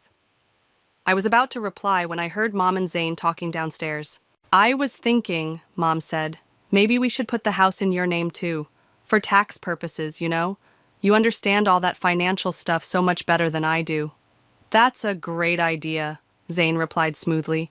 "We can talk to a lawyer after the holidays. Speaking of which, you're going to love your Christmas gift. Let's just say it's substantial." I texted Grandma. "He's going after the house." Her reply came instantly. "Time to accelerate the plan. Tomorrow night. Family dinner. Be ready." My heart raced as I thought about what was coming. All those years of being second best, of watching Mom shower Zane with the love and trust I'd never received, were about to come to an end. I opened my laptop and started compiling everything. Bank statements, recorded conversations, Instagram posts, text messages. Each piece of evidence another nail in the coffin of Zane's carefully constructed facade. "Merry Christmas, Zane," I whispered to myself. "Hope you're ready for your gift." The pre-Christmas family dinner was Mom's tradition, always held the night before Christmas Eve. As I helped her set the table, Zane breezed through the kitchen in designer clothes that probably cost more than my entire college wardrobe. "Need any help?" he asked, already heading for the door. "Actually," Mom began. "Sorry, got a quick business meeting. Back in time for dinner." The door slammed behind him. "He works so hard," Mom sighed proudly. "Oh, that reminds me. Brooke, could you use the regular plates? Let's save the good china for tomorrow when Zane's giving his big announcement." My hand tightened around the stack of plates.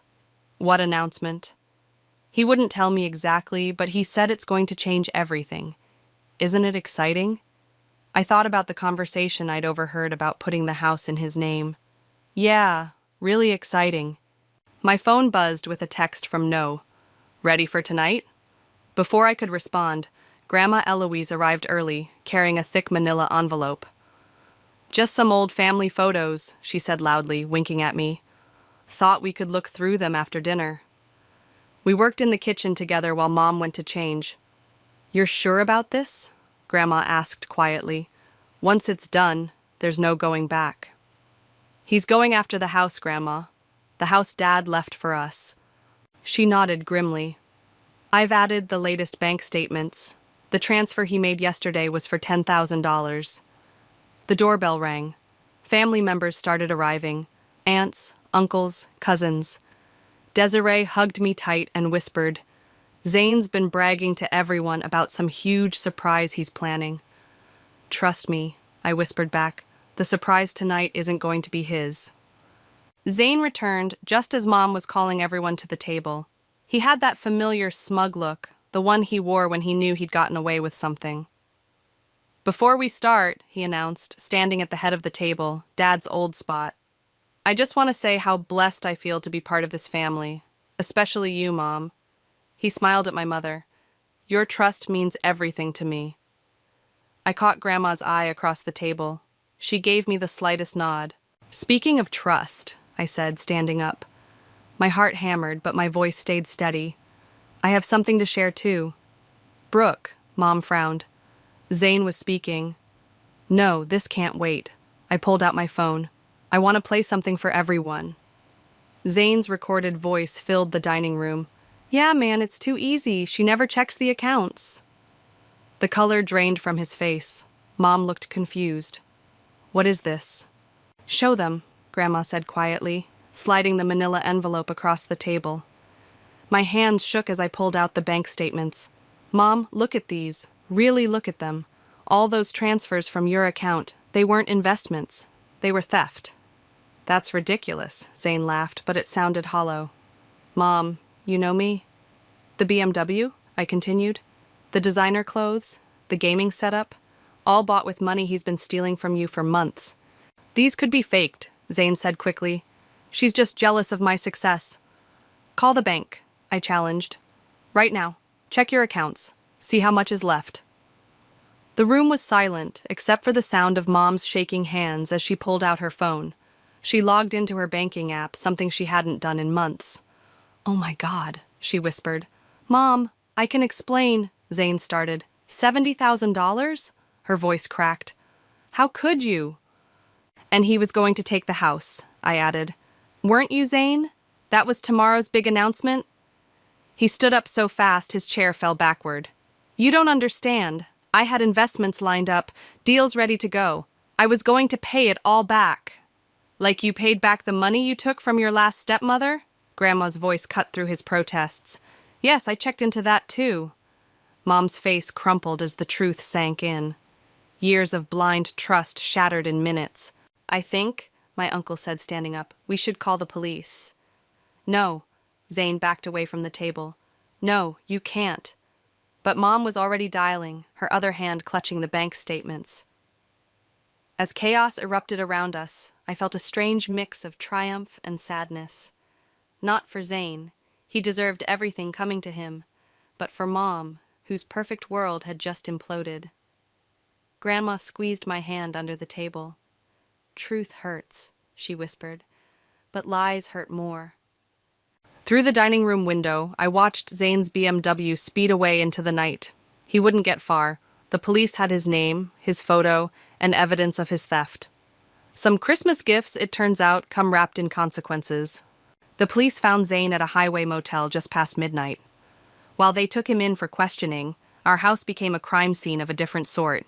Investigators combing through financial records, aunts and uncles making frantic calls, and Mom sitting silent at the kitchen table staring at nothing. I should have seen it, she kept whispering. All those signs. I sat across from her, pushing a cup of tea closer. Mom? No, she cut me off. Don't try to make me feel better. I chose him over you every time, and look what he did. My phone lit up with a text from Noe. How are you holding up? Before I could respond, Detective Rivera walked in with more papers. Mrs. Oliver? We found evidence of previous fraudulent activities. Your stepson has quite a history. Previous activities? I asked. 3 other families, she said, laying out documents. Same pattern each time.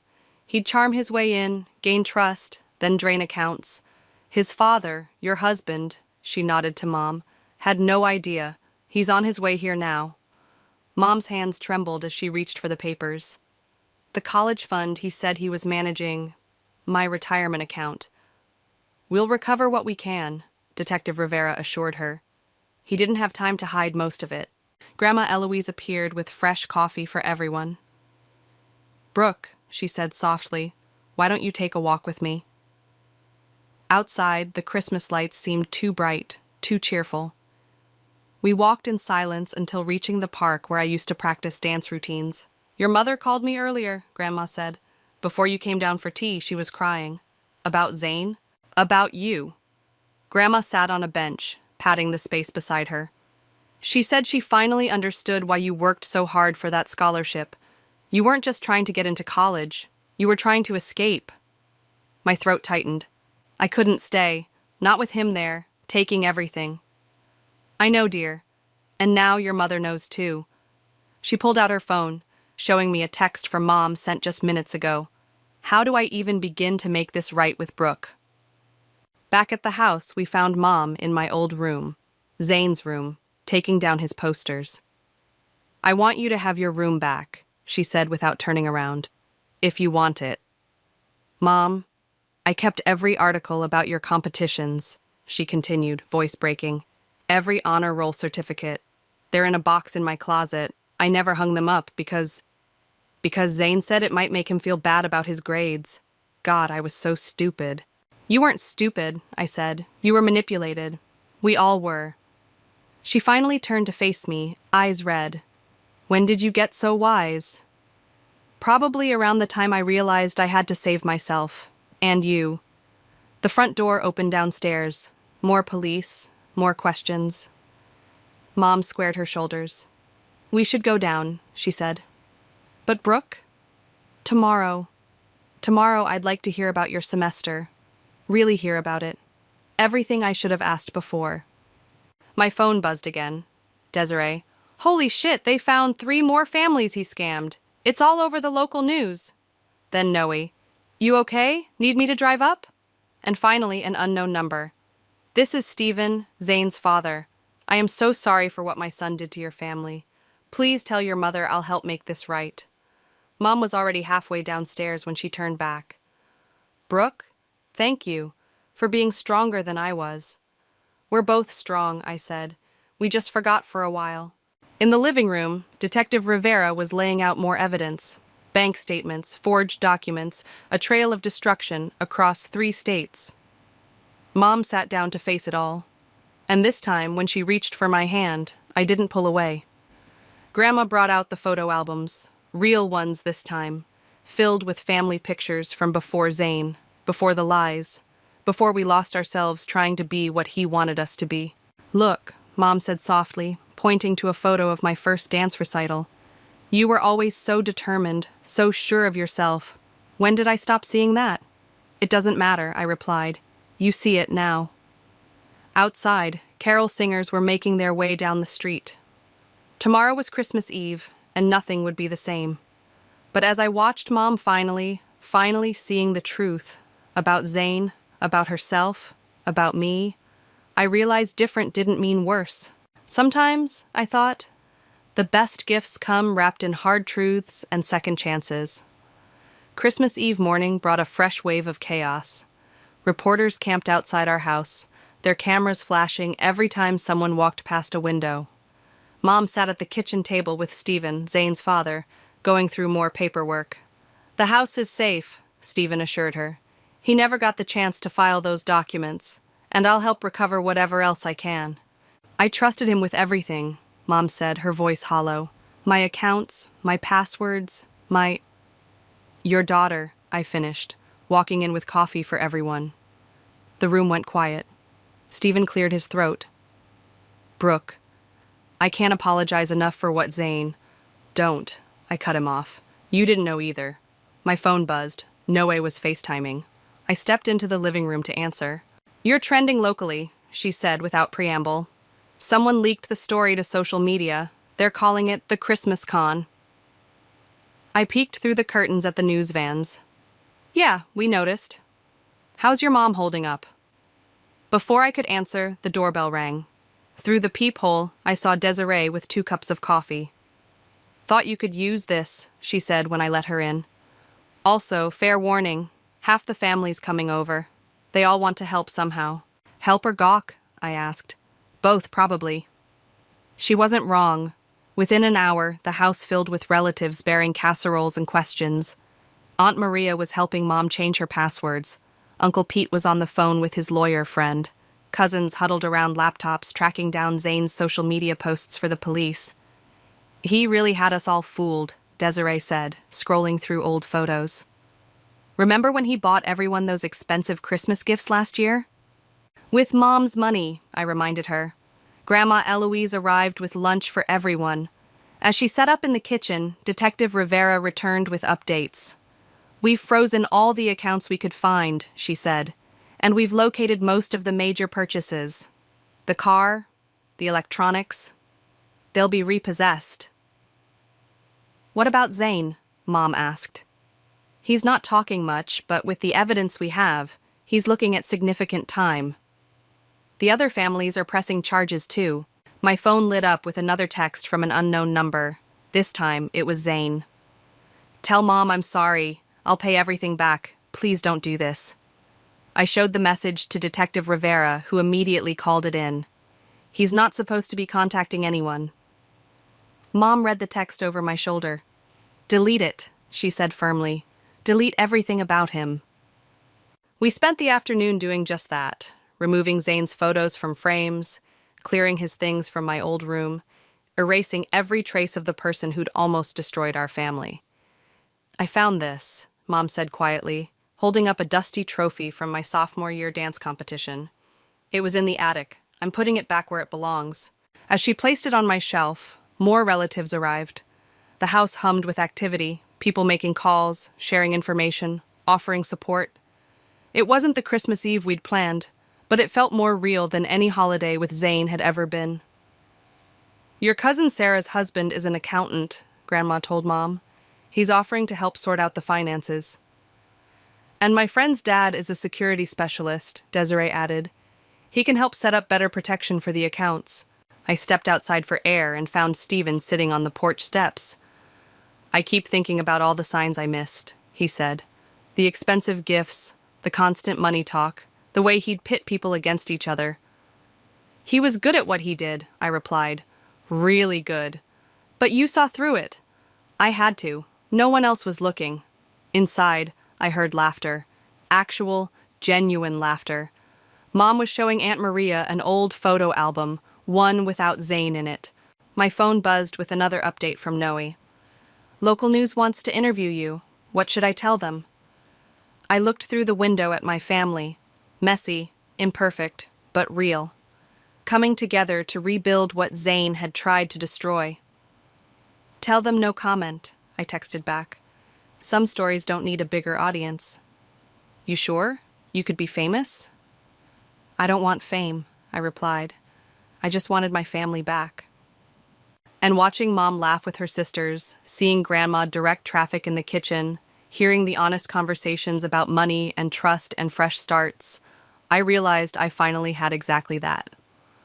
Christmas morning dawned with a blanket of fresh snow and news that would change everything again. Detective Rivera called just as Mom was making coffee. We need you both to come down to the station, she said. Zane's asking to talk, to both of you. Mom's hand trembled as she set down her mug. I can't. You don't have to, I said quickly. Actually, Detective Rivera interjected through the speaker, his confession could help recover more of your assets, and there might be other victims we don't know about. 20 minutes later, we sat in a stark interview room. Mom gripped my hand under the table as Zane was led in, wearing an orange jumpsuit that made him look smaller, younger somehow. Mom, he started, then caught himself. Giselle, Brooke, Save it, I cut him off. Just tell us where the rest of the money is. He slumped in his chair. Some of it's in offshore accounts. I'll give you the details. But first, I need you to understand. Understand what? Mom's voice was steel. How you manipulated me, used me, Turned me against my own daughter? I never meant— Stop lying, I snapped. That's exactly what you meant to do. We found the others, Zane. The other families. This is your pattern. His facade cracked. Fine. You want the truth? I targeted you because you were perfect. A widow with a teenage daughter looking for a ready-made family. So desperate to believe in something good that you'd ignore every red flag. Mom flinched but didn't look away. The money. Where is it? He listed accounts, passwords, hidden investments. Detective Rivera took notes while another officer recorded everything. When he finished, he looked directly at me. How long did you know? Long enough, I replied. Grandma helped me put it together. Ah, Eloise. He actually smiled. The only one I couldn't fool. Should have known she'd be my downfall. No, Mom said firmly. Your own actions were your downfall. We're done here. As we stood to leave, Zane called out, Wait, there's something else you should know. Book him for the additional charges, Detective Rivera told her colleague. We're finished. Outside the station, Mom broke down. I let him into our lives, into our home. I chose him over you, over and over. Mom, stop. I hugged her tight. You're not the first person he's fooled, and you won't be the last. But you're one of the few brave enough to face it. My phone buzzed. Grandma asking how it went. As I typed a response, Detective Rivera emerged with more papers. We've located 3 more accounts, she said. And there's something else. We found evidence that Zane was planning to marry into another wealthy family next summer. He was going to disappear with everything right after. Mom straightened her spine. Well, he won't be attending any weddings where he's going. Back home, the family had gathered again. Desiree met us at the door with hot chocolate and news. They found his storage unit, she said excitedly. All the gifts he gave everyone. They were bought with stolen money, so they have to be returned. But look what we found in there. She led us to the living room, where amid boxes of evidence sat my old dance trophies and photos, the ones I thought Mom had thrown away. He kept them, I whispered. Control, Grandma said from her armchair. Keeping pieces of your life, your achievements, hidden away. That's what abusers do. Not anymore, Mom declared. She started hanging the photos right then and there in prominent spots around the living room. These belong where everyone can see them. My phone lit up with a news alert. Christmas con artist faces multiple charges across 3 states. Below was Zane's mugshot, his confident smile finally gone. They want to interview us, Mom said, reading over my shoulder. Tell our side. Do you want to? She looked around at our family, real family, gathering close, supporting each other, rebuilding trust that Zane had tried to destroy. No, she decided. Our story isn't for them, it's for us. Aunt Maria called everyone to dinner, a proper Christmas dinner, filled with love instead of lies.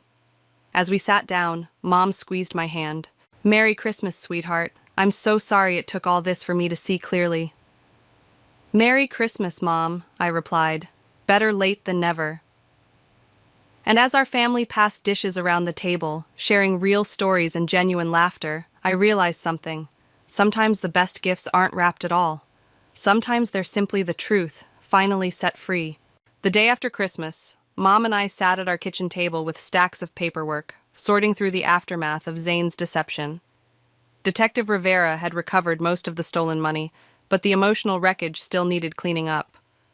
Another card from his previous victims, Mom said, opening an envelope. They want to start a support group. That might actually help, I replied, watching her add it to our keep pile. The doorbell rang. Stephen stood there holding a box. Found more of your things in Zane's storage unit, he said. And I wanted to give you this. He handed Mom an envelope containing a cashier's check. It's not much, but it's everything I have in savings. I know it won't make up for what he did, but keep it, Mom said firmly.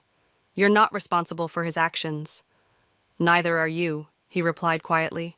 As Stephen left, Grandma Eloise arrived with Desiree. They'd been helping track down and return all the gifts Zane had bought with stolen money. The BMW's been repossessed, Desiree announced. And guess what? That successful business he claimed to run? It was just a website template he bought for $50. My phone buzzed. Noe sending me my class schedule for next semester. You should see the comments on his old Instagram posts, she texted. Everyone's calling him out now. Speaking of school, Mom said, I've been thinking, would you consider moving back home, now that your room is yours again? I looked around at the walls now covered with my achievements, my photos, my life. Actually, I think I need to stay on campus. Not because I want to run away anymore, but because I've found my place there. Instead of looking hurt, Mom smiled. I'm proud of you, you know that? Not just for exposing Zane, but for building your own life despite everything. Despite me? She added softly. Mom? No, let me finish. I spent so long trying to replace what we lost when your father died that I nearly lost you too. But you never lost yourself. You stayed strong, stayed true. I want to learn how to do that. The front door opened as more family members arrived. Aunt Maria carrying fresh coffee, Uncle Pete with more paperwork from his lawyer friend, cousins bringing lunch. The news vans are finally gone, Aunt Maria reported. But you've got about 50 messages from reporters wanting interviews. Delete them all, Mom and I said simultaneously, then laughed, a real, genuine laugh that felt like healing. Grandma Eloise pulled out an old photo album I'd never seen before. Found this while cleaning out my attic, she said. Look, there was Mom at my age, fierce and independent, leading protest rallies at college. You were just like Brooke, Grandma told her, before you forgot who you were. I remember now, Mom said, touching the photos gently. And I'm not forgetting again. Detective Rivera called with updates. Zane had confessed to everything, hoping for a lighter sentence. The other families were pressing charges. His previous stepmother wanted to meet us.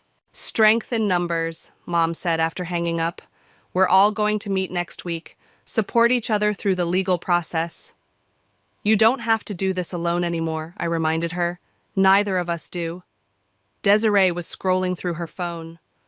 The local paper posted an article about financial abuse and how to spot it. They interviewed that therapist you recommended, Grandma. Knowledge is power, Grandma said, and power shared is power multiplied. As evening fell, our house stayed full of family, real family, not the perfect image Zane had tried to force us into. Mom and Aunt Maria were planning self-defense classes together. Uncle Pete was helping set up new security measures for everyone's accounts. Cousins shared stories of red flags they'd noticed but been afraid to mention. You know what? Mom said, looking around at everyone. For the first time since your father died, this feels like home again. My phone lit up with another text from Noe. Ready to come back to school next week? We've got that dance showcase to prepare for. I showed Mom the message. Go, she said immediately. Dance your heart out. I'll be there this time. Front row. Promise. Promise. No more missing the important moments. Outside, the Christmas lights still twinkled, but they didn't seem artificial anymore. They were just lights, illuminating a family finding its way back to truth, back to each other. We're going to be okay, I said, and for the first time in years I completely believed it. Mom hugged me tight. We already are.